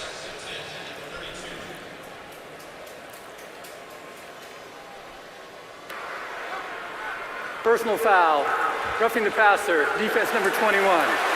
Contact to the helmet, a 15-yard penalty with an automatic first down. And that, I believe, is only the 2nd penalty here today against Alabama. And it might be 24. Yeah. It might be Smith who did it. Yeah, he led with his helmet, the true freshman from Atlanta, Georgia. Notre Dame in the red zone. Alabama fans coming alive here because they want that shutout streak to continue. LSU shutout last year. Notre Dame, with 5 minutes left in the third quarter, hasn't scored. Golson's back, firing high for Eifert and out of the back of the end zone, so it'll be 2nd down and 10. And again, they're going back into the boundary towards D. Milner. You're not getting a whole lot of separation. Look at Milner back there. And you got to give Eifert, you got to understand, he's 6'6". We know that he can go up and make plays on the ball, but he's not getting any kind of separation from the more athletic D. Milner. And Milner's body is always in position to be able to keep Eifert away from where the football is being thrown. Golson fires back, complete to Jones, and inside the 5-yard line, juggling it, however, and blue right there, so it will be check the feet here, Irving. Jones again with another great catch on the sidelines. Looks like his right foot got down. Boy, that is a great effort. Jones with 2 big catches here to move this ball well into Alabama territory. So that's 14 more yards for Golson. Goal line defense dashes on the field for Bama. Riddick is next to Golson. Irish looking to crack through against this defense. Riddick stopped short of it. 2nd down and goal coming up now. These fellows on the defense want this shutout to continue too. And it's so tough to run into the interior of this Alabama defense, especially down in the goal line. There's much better chance with an athletic quarterback of trying to get the ball to the outside, give him an option to use his feet, or pitch it out to the back and give him a chance to get to the corner. Wood and Riddick are both there with Golson. There you go. Golson's going to keep it on an option look and take it in the house. Touchdown, Notre Dame.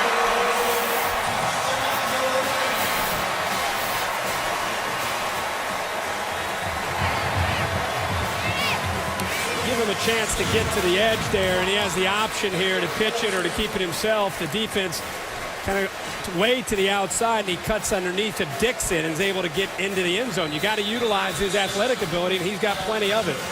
And Zach Martin, the left tackle, did a great job on that play. Remember what set this up, though. It was a 3rd and 16, and he hit Jones on that far side after scrambling. That's the key play in the drive. We'll be right back to the Discover BCS National Championship. Well, this is a wonderful partnership between the Orange Bowl Committee and the city of Fort Lauderdale, along with Discover and the Miami Dolphins. They built this $3 million football field, and the youngsters can play there along with an 8-lane track for track and field events. They got covered seating, new scoreboard. Just wonderful. $3 million donated for that. And in addition, the Orange Bowl Committee will be making a donation of $1 for each person in attendance at tonight's game towards the Sandy Hook School Memorial Scholarship Fund. In total, I'm told the contribution now will be $80,120. So thank you very much on behalf of the wonderful folks in Newtown who suffered through that horror. So here we go now with Notre Dame on the scoreboard. Christian Jones is going to come out on that far side. Not a good idea. 13-yard line, he's down. So A.J. McCarron and the Bama offense will have a 1st and 10 when you come back.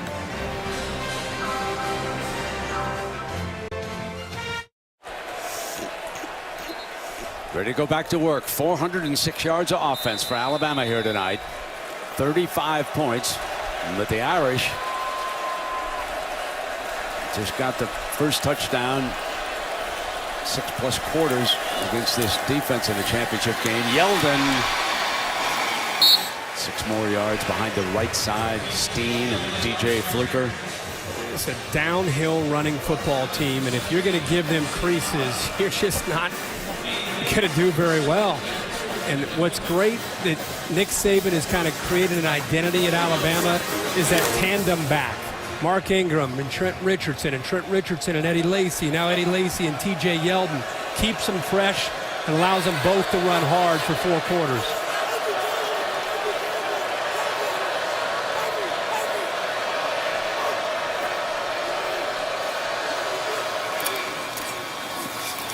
Stepping out to the right for the first down is Yeldon and breaks free on the sideline. There's a penalty flag down.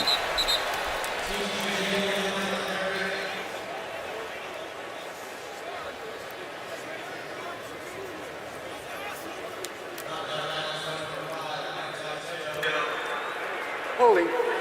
Offense, number 83. A 10-yard penalty will be enforced from the spot of the foul. Second down. That's Kevin Norwood, the wide receiver, who was guilty. You know, you can see this this hole, but look at the angle here by Zeke Mata. We've seen this the whole game. It's one thing to have poor tackling. It's another thing to take such poor angles in trying to bring down. I haven't seen this kind of speed all year, and they're underestimating guys like Yeldon and Lacey when it comes to coming up and run support. They're taking really poor angles. 2nd and 9, draw play. Yeldon powers his way for the first down.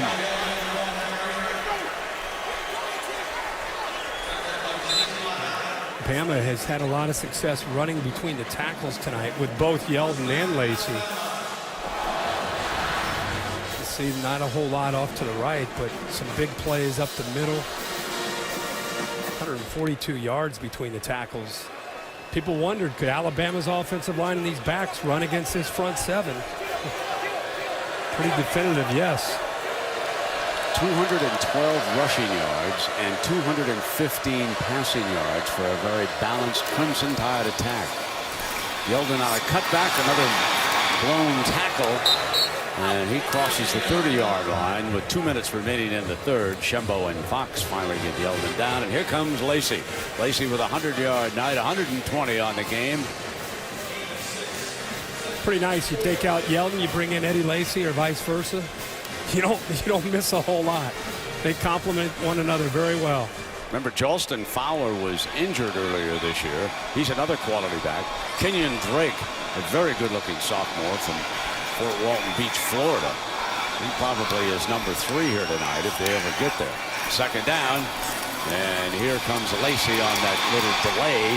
He crosses the 35 for a first down. Russell with the stop for the Irish. Well, the Notre Dame defense, Herbie's had to be on the field for almost 30 minutes here tonight, and you can see that they're really getting worn down. It's going to be tough in the fourth quarter, not just dealing with being out there so much, but you're looking at quite a deficit, and that's when the mental fatigue starts to set in as much as the physical fatigue. Wide receivers off to McCarron's left. McCarron 15 of 21. Reaches to Lacey. Lacey steps away from the defender, crosses the 40-yard line. This will be 2nd down. To it with the stop for Notre Dame. And Ty Teo just shot his gap here, taking a chance, anticipating the run. He gets through, and then you can see the left tackle, Quanjo, got just enough of him there to keep him from getting back there to Eddie Lacey.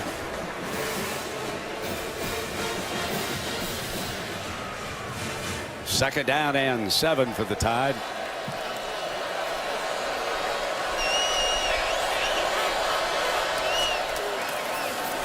McCarron comes toward the near side and puts it into Cooper's hands for a completion. What a throw. Just across midfield. Oh, man. I mean, when you're feeling it, you're feeling it. Isn't that the truth? I mean, that is just, if you can make that throw, there isn't a throw tonight that A.J. McCarron can't make. On the run, throws it. I thought he was close to throwing it out of bounds, and somehow Cooper comes down with that. Great job. That's a true freshman, by the way, holding on to that football for that catch. So we've come to the end of the third quarter. Alabama 35, Notre Dame 7.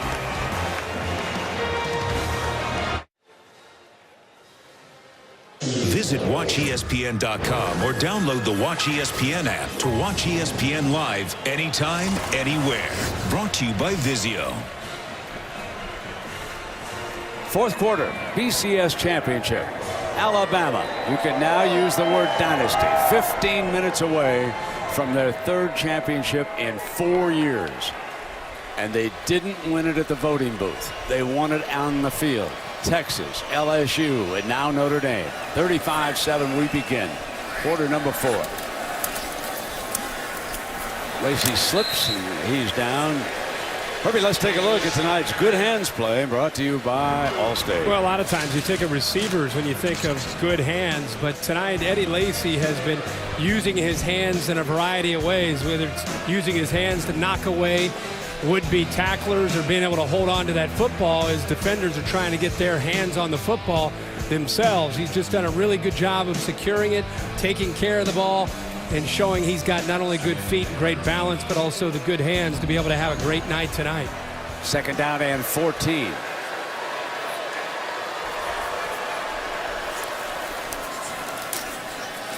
Off the play action, drops it down to Kelly Johnson. First time he's handled the football here tonight.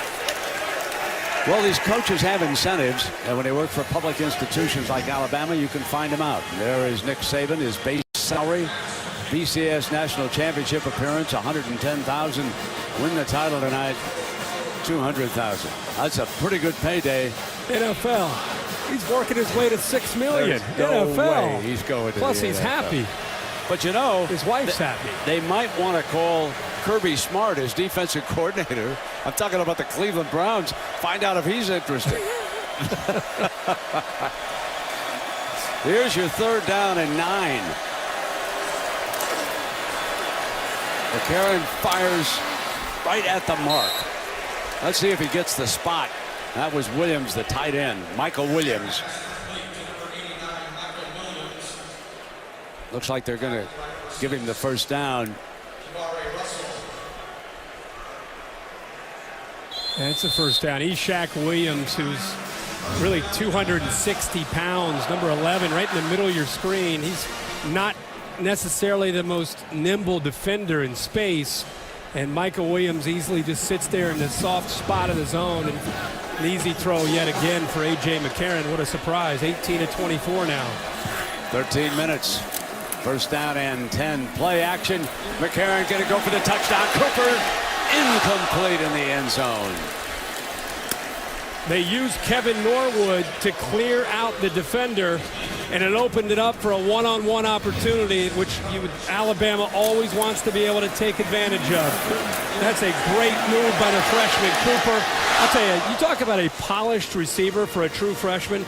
This guy has been sensational all year, and tonight they've been able to try to find him in some one-on-one chances. They just missed another home run there to the young man. Terry Bridgewater, now at Louisville, was his high school quarterback at Northwestern High School. Miami thought Herbie, that they had both Cooper and Bridgewater. Can you imagine what that combination would be like down in Coral Gables? Now they flash it out to Shin. So we've talked and mentioned about the fact that Nick Saban's going no place, going to stay right there. But there have been some moves. Chip Kelly, he's not going to the NFL either. He's going back to Oregon. And Syracuse interested in Notre Dame defensive coordinator Bob Diaco. Yeah, it's Chip Kelly making that announcement. And, you know, the last couple years he's had some opportunities. There's Bob Diaco, the defensive coordinator.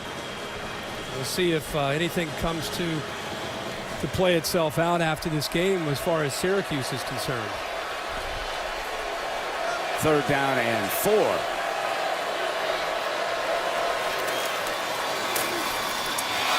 Lacy bursts to the middle. Across the 20-yard line. Lacy closing in on $150 here tonight. Well, I just love to watch Eddie Lacy when he's healthy. Watch him at the initial point of attack. Just patiently wait, and then a little jump cut, and then he's able to get up to the next level. Just this little cut right there. Gives the off-cure their blocks. Gives them a great, even a better blocking angle to be able to get to the linebackers. But just that little jump cut and the patience that he showed there opened that play up. Now Yeldon with 89 yards checks in. He's an outstanding receiver, remember. McCarron fires in zone. Touchdown, Bama. Amari Cooper.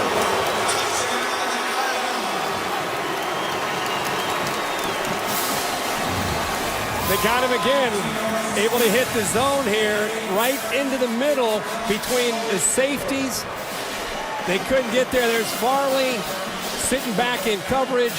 They split them. When you split safeties like that, you've got to be able to throw the ball with a great deal of velocity. You can't hang it up in the air to give the safeties a chance to come over.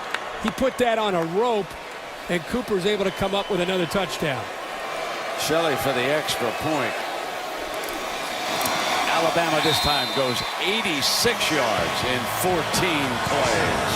Can you just hear those SEC fans around the country right now? You bet. Now, there are the big uglies tonight. Listen to the length of these drives, ladies and gentlemen. 82, 61, 80, 71, 97, 86. Oh, my. What a roadkill.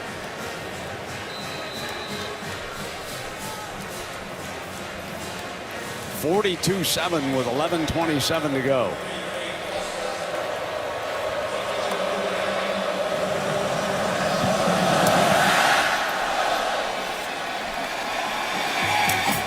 Atkinson will take a knee, and I want to remind everybody about the Western Conference matchups. NBA Wednesday presented by State Farm at 8 p.m.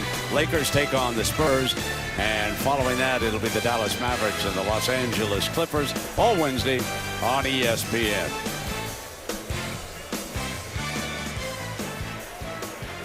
And Alabama putting up some NBA numbers in this game. 502 yards of offense, 264 passing, 238 running.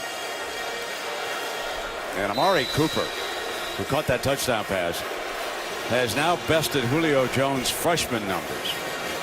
He has 1,000 yards as a freshman, 58 receptions. That ties the great Julio, who's with Atlanta, and 11 touchdowns. The Falcons, of course, they'll be hosting the Seattle Seahawks in the NFL playoffs. And Sirianni blitz has got Golson in his sights, and Golson got it off in time, Herbie. Yeah.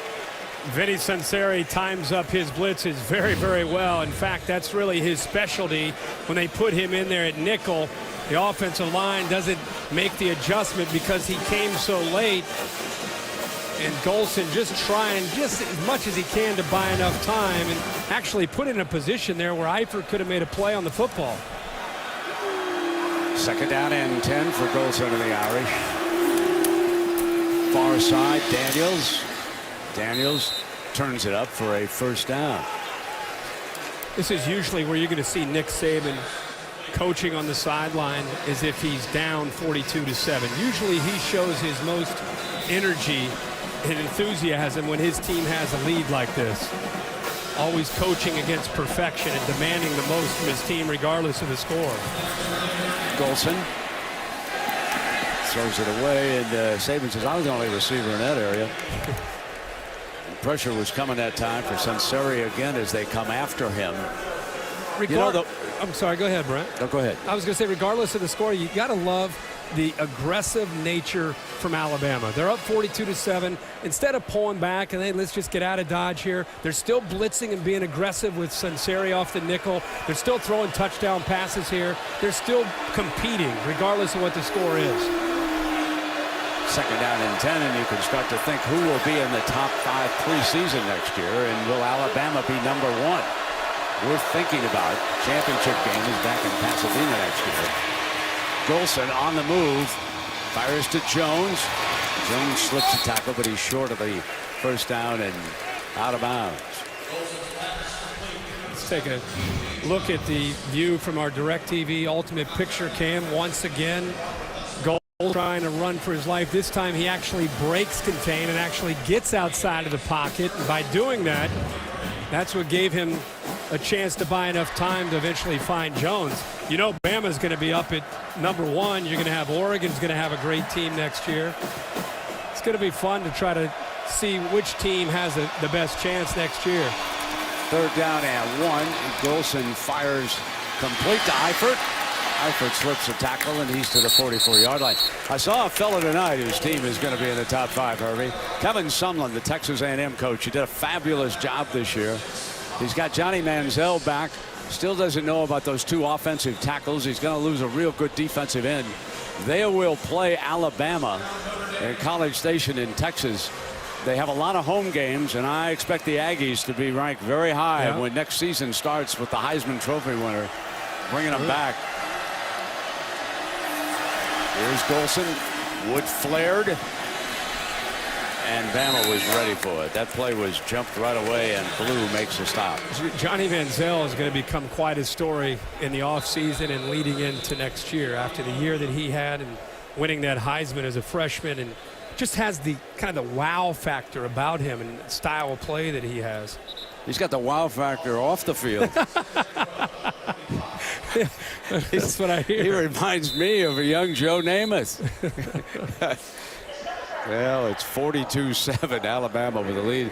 We'll take a break. There's an injured player, Jesse Williams, down. The Discover BCS National Championship is brought to you by the new Discover It Card. Finally, a credit card that's changing the game. Nissan. Tweet hashtag Nissan Heisman House for a chance to appear in next year's Heisman House. Gatorade. Follow the Everything to Prove journey on Gatorade's Facebook page. And Vizio, ranked highest in customer satisfaction with HD TVs by J.D. Power & Associates. So we go around the country and the world for these shots of these fans, and we're so happy that they're enjoying the action. Obviously, if you're an Alabama fan, you're enjoying it a lot more. And there's the injured nose guard, and that youngster from Australia is going to play in the National Football League too. He's a load. Golson fires middle. Daniels having a big game. 20 down to the 15. Daniels is probably the best weapon that Notre Dame has had tonight. He's had a 100-yard night receiving, and he's caught a half dozen. And they caught him in a blitz here, and they actually picked it up just enough to be able to give him a chance to make the play on this football. When they brought the blitz, there's nobody left in the middle. You can see the arm strength and how tight a throw Everett Golson makes when he has a chance to step into a throw and make it. And that time, good job up front, giving him enough time to be able to make that play. 3 receivers. Riddick. Not going very far that time, is it? No, and when you can't run the football, it puts everything on the passing game and everything on the pass protection. And even when they haven't sacked Everett Golson, they've done enough to him where they've made him uncomfortable more often than not. It's just tough to be able to have a consistent opportunity to move the ball when you can't run the ball at all. It's just a non-factor with only 38 yards rushing tonight. Golson's 19 of 33 throwing for 254 and 1 interception. He'd like to strike here with 8.5 minutes left. Forced. Wanted Jones to turn around and head back for the end zone, and got him. That was a little bit of a hand pattern as he told Jones to take off. And yes, there is a penalty flag down at the 12-yard line. I don't know if they're going to say Jones pushed off there or if they're going to maybe look at that as far as the Alabama defender. He threw it right at Jones's feet. Holding. Defense number 13. That penalty is declined. The result of the play is a first down. That's Blue. It's really, we've seen Jones do this tonight, Brent. A lot of times when he's making plays on the ball, it's where he's just improvising. And there it is right there as he went down. He's just improvising and reacting to Everett Golson running for his life. You know, instead of just kind of, sometimes receivers will look at their quarterback and hope that he eventually sees them. In his case, he's really working to try to get open to help his quarterback out. First down and goal. Eifert is out to the right. There are 4 receivers as Riddick steps out. Riddick catches it for a Notre Dame touchdown. Well, Herbie, you wanted an onside kick, and one's coming, Patrick. Honestly, I thought we would see Riddick in that position most of the night tonight. I thought they'd put him out there at the slot against the linebacker where he has a chance to win that battle and give his quarterback a chance. There he is up to the left slot. A little inside move, and then it goes around a very talented linebacker in C.J. Mosley. But we've seen him more in the backfield running the football as opposed to being out there in the slot where we thought he might have a chance to do some damage. Brynza tacks on the extra point. So Everett Golson's first touchdown pass of the night, and it goes to Theo Riddick.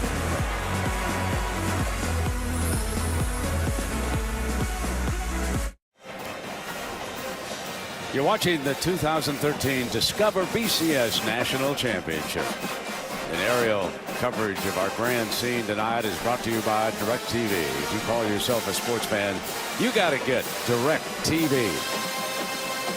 So Notre Dame has scored with its last 2 possessions, and if they could just block out the first half, we'd have a 14-all football game right now, folks. But first half does count. So here we go. Brenda's got the ball on the tee for the Irish. I find myself as the good hands team is on the field for Nick Saban. They certainly expect the onside kick here. Instead, Brenza will take it deep, and this will come out on the 25-yard line.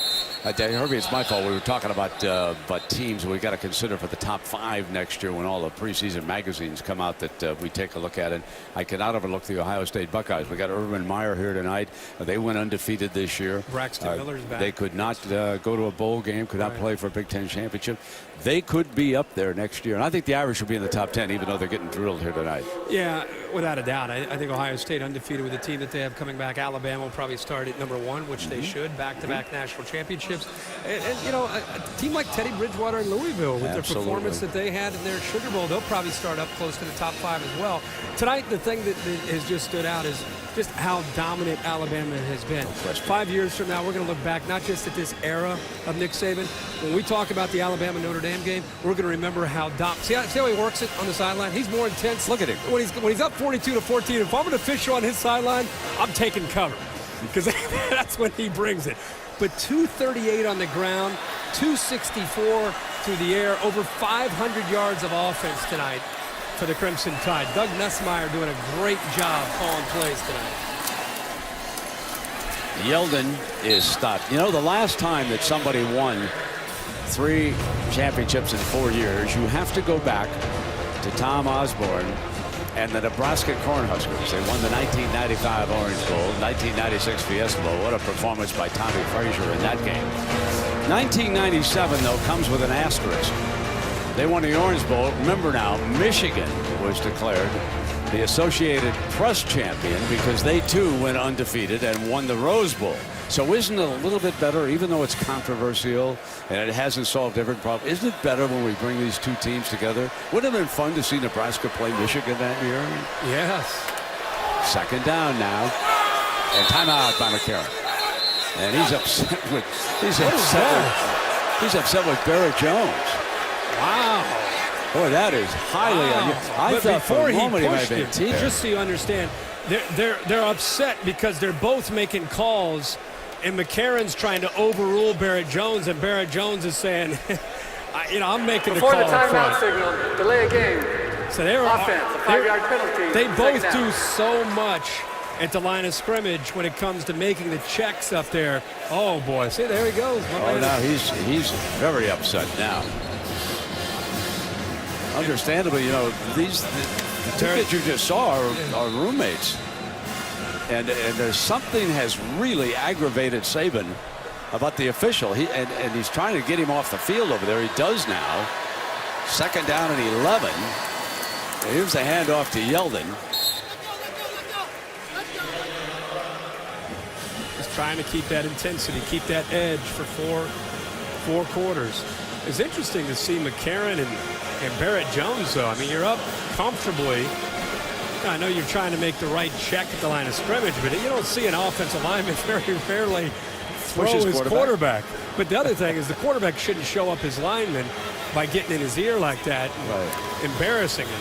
Well, if you've got an intense coach on the sideline, it's 42-14. The players just take after him. That's right. He sets the tone. 3rd down and 7. Yeldon tonight with 97 yards. McCarron, and it's dropped by Jones. They couldn't hook up. Incomplete. Let's keep an eye on the 2 roommates here as they go over to talk this out. Assuming they do talk it out. The big fellas usually go to their own spot on the bench. I want to see if McCarron takes the leadership role and goes over and talks to him. He's barking. He's still kind of giving it to him. He's just barking as he went off. Stay tuned, folks. 6:04. Neal back deep, fields it at the 30-yard line. And he's down at the 37-yard line. Barrett Jones, the center. A.J. McCarron, the quarterback. A lover's quarrel. Just kidding, you guys. You're watching the 2013 Discover BCS National Championship. Notre Dame with the football. They've scored the last 2 times they've had it. Sierra Wood will be your running back.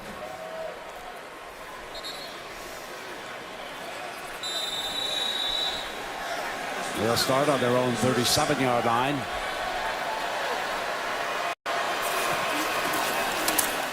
Coming. Golson not going to slip it. Sacked at the 25-yard line.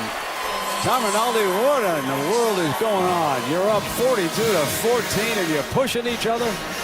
Well, this may be more public than usual, Brent, but it's not necessarily all that unusual. It doesn't get to the point of being physical, but Barrett Jones and A.J. McCarron, very, very close, a brotherly relationship. They room together with each other on the road. But talking to A.J. during bowl prep, he said that sometimes he will get into it with Barrett because he feels as though Barrett wants to sometimes change the call and knows more about the offense than he does. So sometimes it's a clash of wills, obviously spilled over to another level right now in the fourth quarter, but not necessarily that unusual given the 2 wills involved. So here is Riddick out to the 30-yard line. And so this is what transpired between roommates. You can see Barrett with the call and McCarron calling timeout. You're not supposed to change it. I didn't want to change. What are you doing? Get out of here.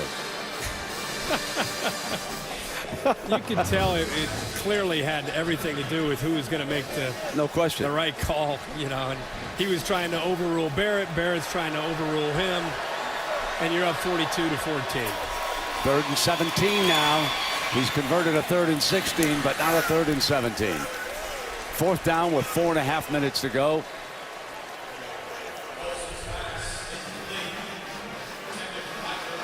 And Coach Kelly's going to send the punting team out.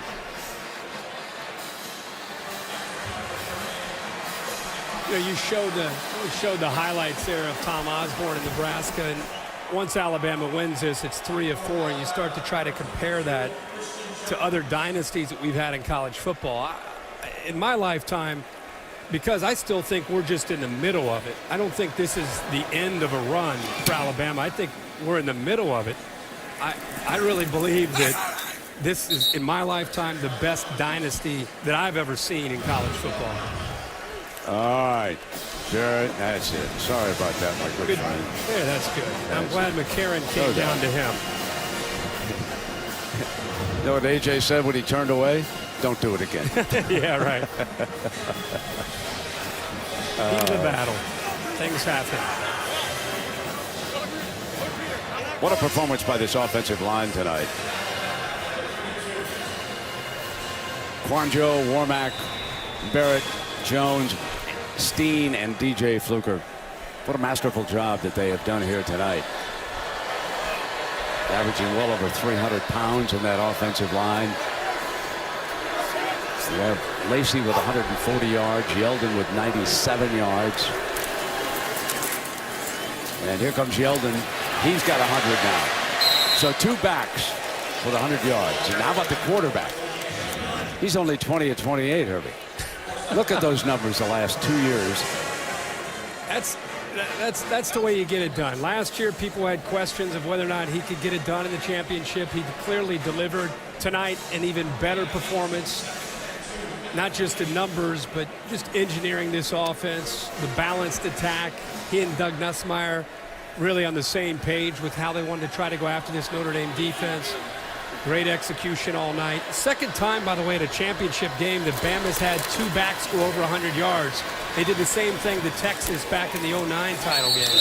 And one of them, Lacey, is the offensive MVP tonight. McCarron was last year against LSU. But Lacey with 140 yards tonight and 1 touchdown. And there is their performance here tonight, the 200-yarders. And Eddie Lacey is the offensive MVP as Alabama. The starters are being taken out. Whole offensive line. There's Barrett Jones off the field for the last time as a play for the Alabama Crimson Tide.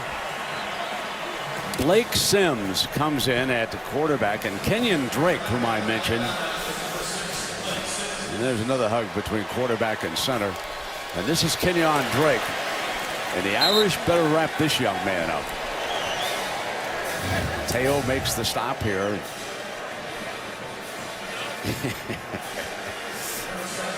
Buddies again.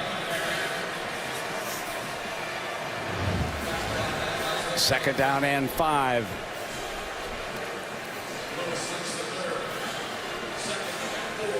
Well, it all begins with one man when you talk about this dynasty.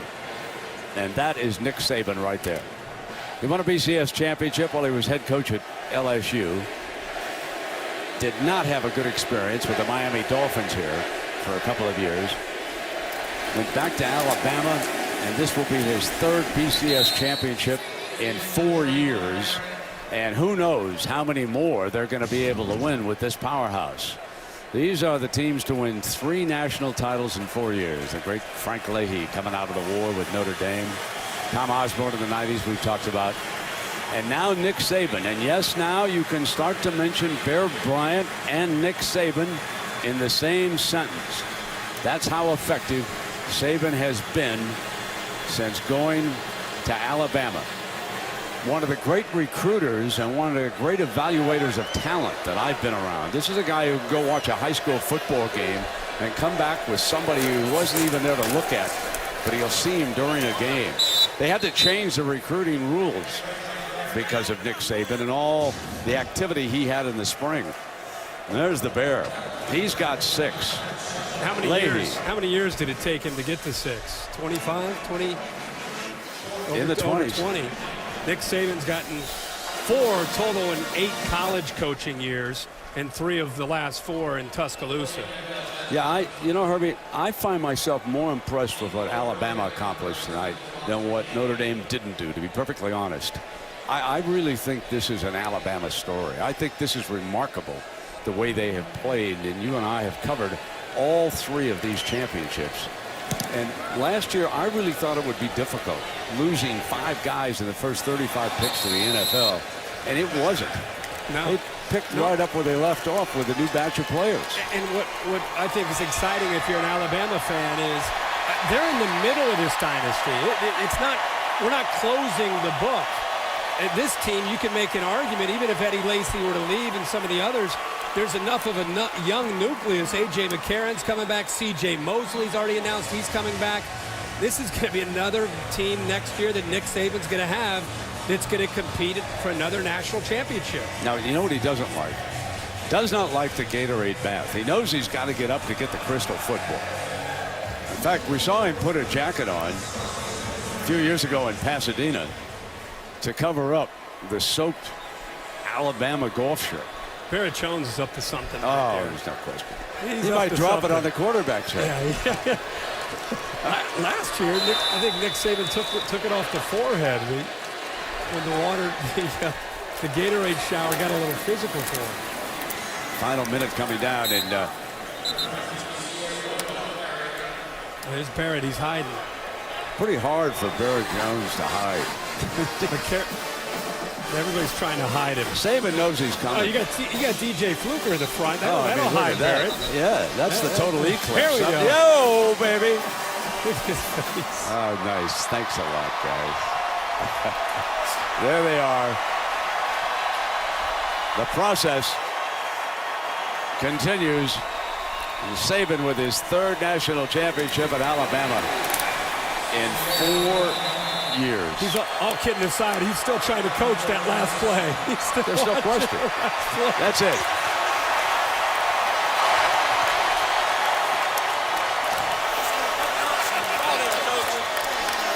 Stay tuned for the 4th BCS postgame show immediately following tonight's game.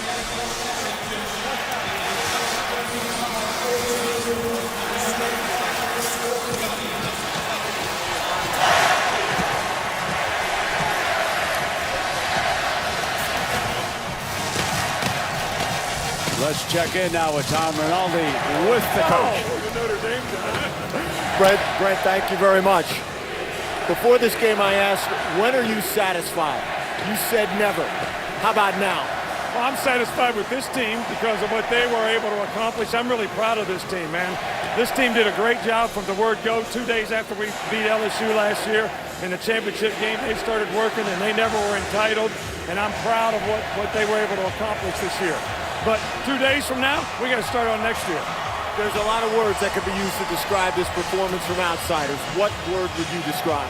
Well, you know, our offense did a great job in the game. I mean, they controlled the whole tempo of the game by the way we moved the ball. I think they did an exceptional job. We didn't finish the game very well on defense, but we played well early.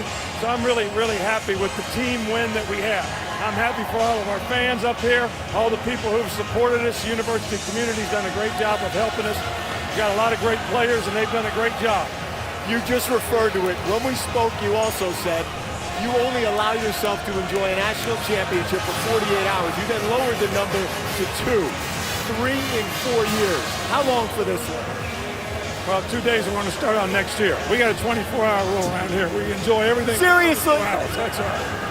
I'm proud of these guys, man. I'm happy for them. As a coach, I want to win the game for them. I want them to be able to win the game and say their legacy as a team, 10, 20 years from now, they can say they won the national championship. Congratulations, Nick. Enjoy it if you can. Well, thank you. I will. Indeed. Now let's check in with Heather. Brent, thanks so much. Brent, thanks so much. AJ, we just heard your coach talking about it all week long. The word dynasty has been banned, but now that you've won 3 championships in 4 years, how would you describe this dominance? I don't know. I mean, I guess, you know, everybody's got their own opinion. You can label it as what you want, but I just know this team's worked hard to, you know, get to the point where we're at. It was a total team effort, and I couldn't be more proud of my guys. I mean, the hard work we put in all year long. I mean, nobody ever sees, you know, behind-the-scenes type stuff, and how much time we spent up at that complex, especially, you know, playing for Coach Saban. But it really paid off, and this is what we do it for. As the first quarterback to win back-to-back national championships in the BCS era, how does it feel to be a part of Alabama history? That's pretty special. Gives me chills thinking about it. But I owe all, you know, all the thanks to my teammates. They made all this possible. Coaching staff, I mean, they did an excellent job game plan-wise, breaking down Notre Dame's defense, you know, in the 30-some days or however long we had off, and really had a great game plan for us coming into tonight. And my teammates did a great job of executing each one. AJ, on Thursday, the Players Council got together to have a team meeting. Disappointed in the lack of focus. What role do you think that meeting had eventually in the performance you guys had tonight? I think it was a huge, you know, a huge part of us refocusing as a team because I felt like, you know, we kind of got away because Miami can be, you know, a very distraction type place, and there's so many things to do down here, but we had to refocus. We had to, you know, remind the younger guys, hey, we down here to have fun, or we down here to win a national championship, and then we'll have fun after. And the team refocused and, you know, got back on the plan. All right, now you can go celebrate and enjoy. AJ, thanks so much. Congratulations. Yes, ma'am. Thank you. Why was it so easy? I lost our audio. Alongside Barrett Jones. Barrett, I got to begin with a bold move, maybe the boldest in your 5 years, dumping the Gatorade on your coach. What was that like? Well, you know, we said we don't want to hit him with Gatorade because that happened. You know, he got kind of mad or whatever, but you know, it wasn't a special moment. But you know, I'm not really an emotional guy, but it was an emotional moment. Just everything you know we've been able to accomplish together these last 5 years, and you know, it was one of the first genuine bear hugs I've really gotten from him. We saw you and AJ get into it here late fourth quarter, a huge lead. For those who don't know the relationship between the two of you, what was going on? Well, we're both perfectionists, and he's an emotional guy, and we had a snap count difference, and I was right, but, you know, whatever, it doesn't matter. And we love each other and gave each other a big hug. That's just how we are if you don't know us. Barrett, 3 national championships playing at 3 different positions. How do you characterize this career now that it's over? Well, I don't know, man. It just happened. So, you know, I'm just very honored. I think just to put it out all on me as you know, just really selling my teammates short. I've obviously played on some amazing teams, great coaches. I think Alabama You know, it's hard to say we're not the best program in the country right now. We kind of have a little dynasty going, and it's been fun to be a part of that. Finally, there was a huge focus on your left foot, how it would hold up through this game. You told me afterwards, you told me what really was wrong with it. You mean you guys didn't buy the foot spraying thing? No, I have some torn ligaments and I have a Liz Frank injury. I'm going to have to go get it fixed probably tomorrow. So, yeah, you know, it was painful, but there's no way I was going to not be playing this game for sure. Congratulations, 3 titles in 4 years back. Let's go to Brent. So A.J. McCarron, the winning quarterback, goes over where his mother is right there. His girlfriend is, as you look at it, to her left, hugging father, the family, there's mom.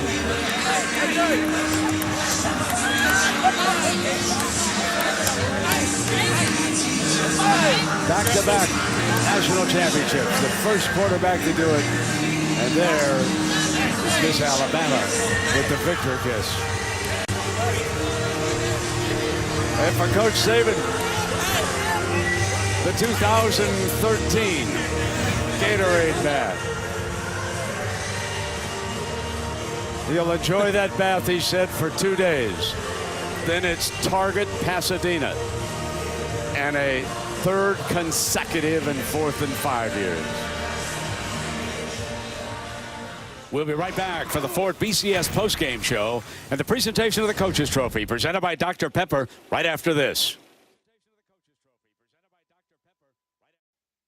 This postgame report is presented by the new 2013 Ford F-150 with EcoBoost. Welcome to the Ford BCS postgame show. Want to remind you to tune into SportsCenter right after the game on ESPN with Chris Fowler and the gang. They'll have full postgame coverage and more. Time to present the Crystal Trophy. Let's send you down now to John Saunders. John. Brent, thank you very much. You can hear the fans cheering in the background, ready for this presentation once again. First, let's take time to congratulate the Fighting Irish of Notre Dame on a tremendous season. And also like to thank Discover, who was just a tremendous sponsor for this BCS championship. And now Bill Hancock joins me, the executive director of the BCS, to present the Coaches Trophy presented by Dr. Pepper, the coach Nick Saban. Thank you, John. First, on behalf of the conferences who manage the BCS, I want to congratulate both of these teams for a great effort tonight and an outstanding regular season. And now it's my pleasure, representing the American Football Coaches Association, to present the Coaches Trophy presented by Dr. Pepper to Coach Nick Saban and the Alabama Crimson Tide.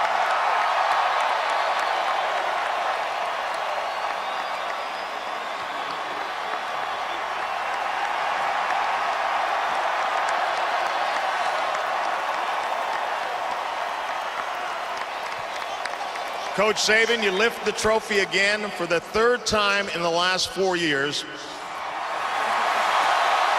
And each time you've done it before, you wanted to take a moment to say thank you to the people who are cheering for you right now. Well, you know, we have a great organization at the University of Alabama. Starts with our president, our chancellor, Mal Moore, our athletic director, all of our fans who have been very, very supportive. And these players here have done a fantastic job in terms of their commitment, their work ethic, the sacrifices that they've made, not only on the field and how they've represented the university, but we're really proud of the way they represent us off the field as well. Dynasty is a word that gets thrown around a lot in the world of sports, but when you win 3 out of 4, I think it's safe to use that word. Did you expect that you could build this dynasty at Alabama? Well, I think it's because of a lot of people that were able to do it. We have a tremendous amount of positive energy and enthusiasm with the supporters that we have.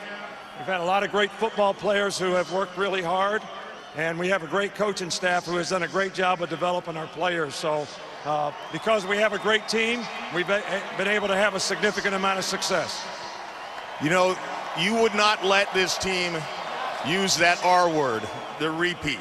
Will you at least let them use it for the rest of tonight? Well, they repeat it, so they can talk about it however they want now. But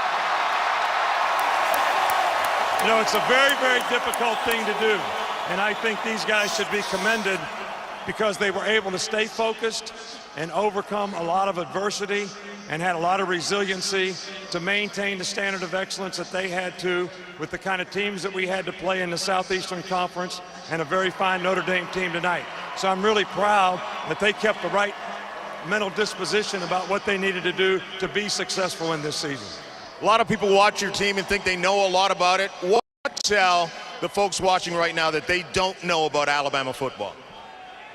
Well, I just tell you that these guys have great character.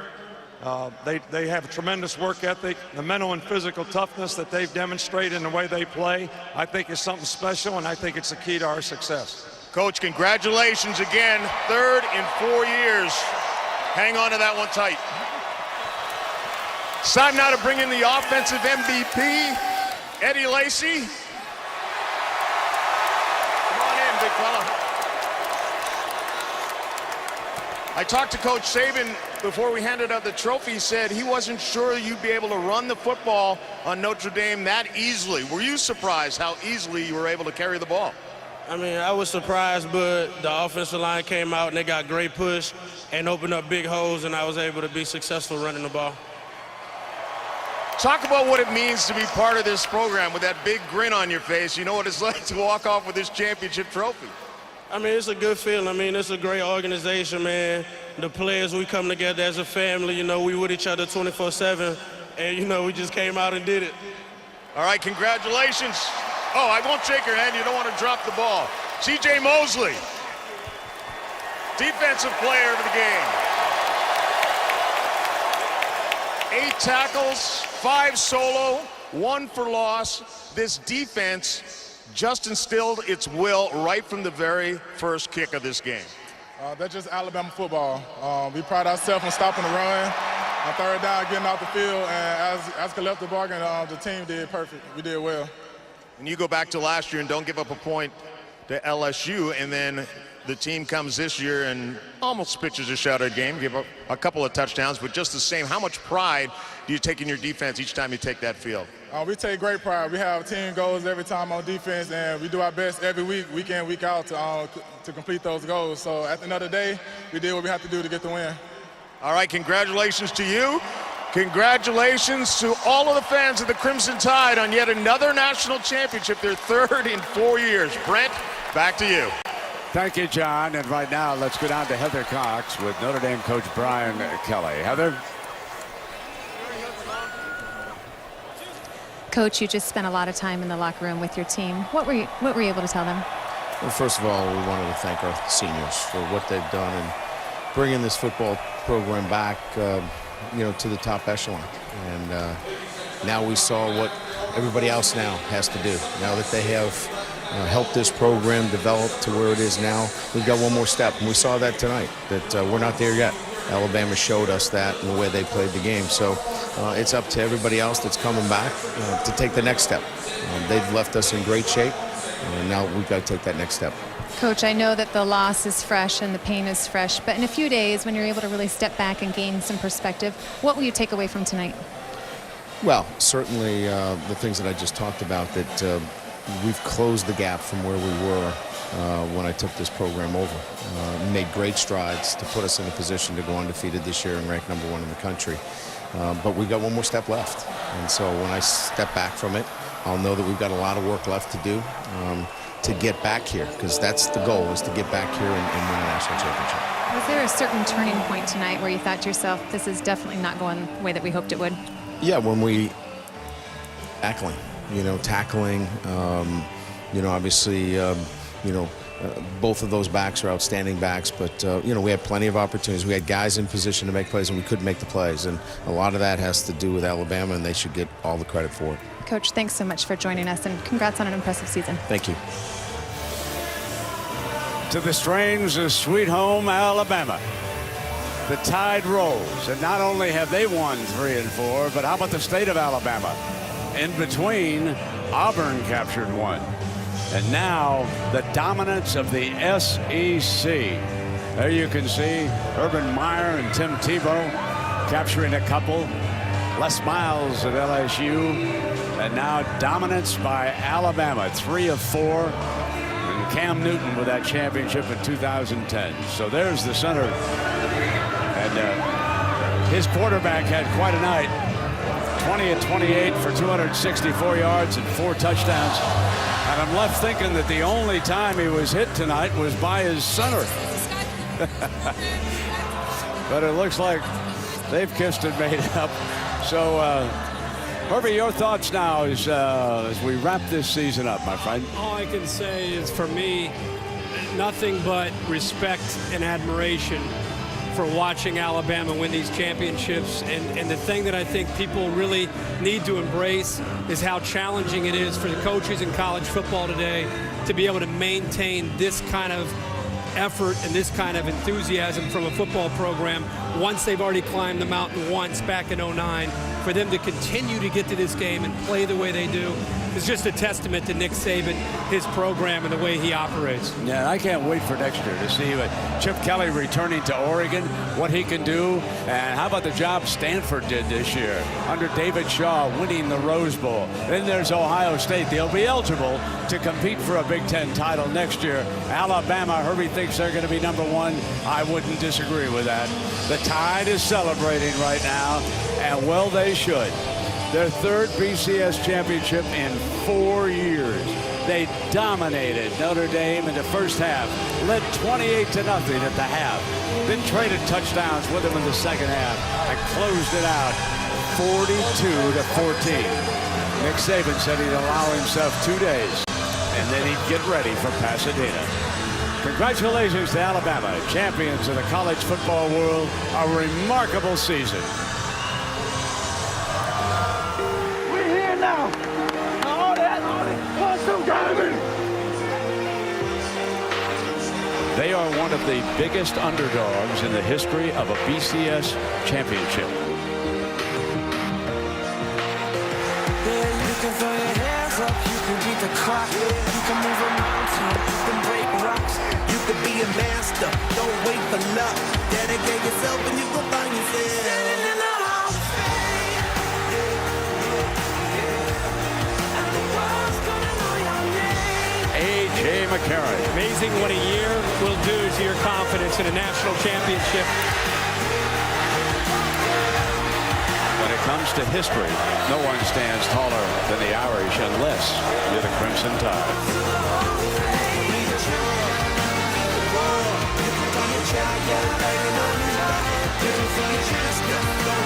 We'll see you next year in Pasadena for the 2014 Vizio BCS National Championship. So long, everybody.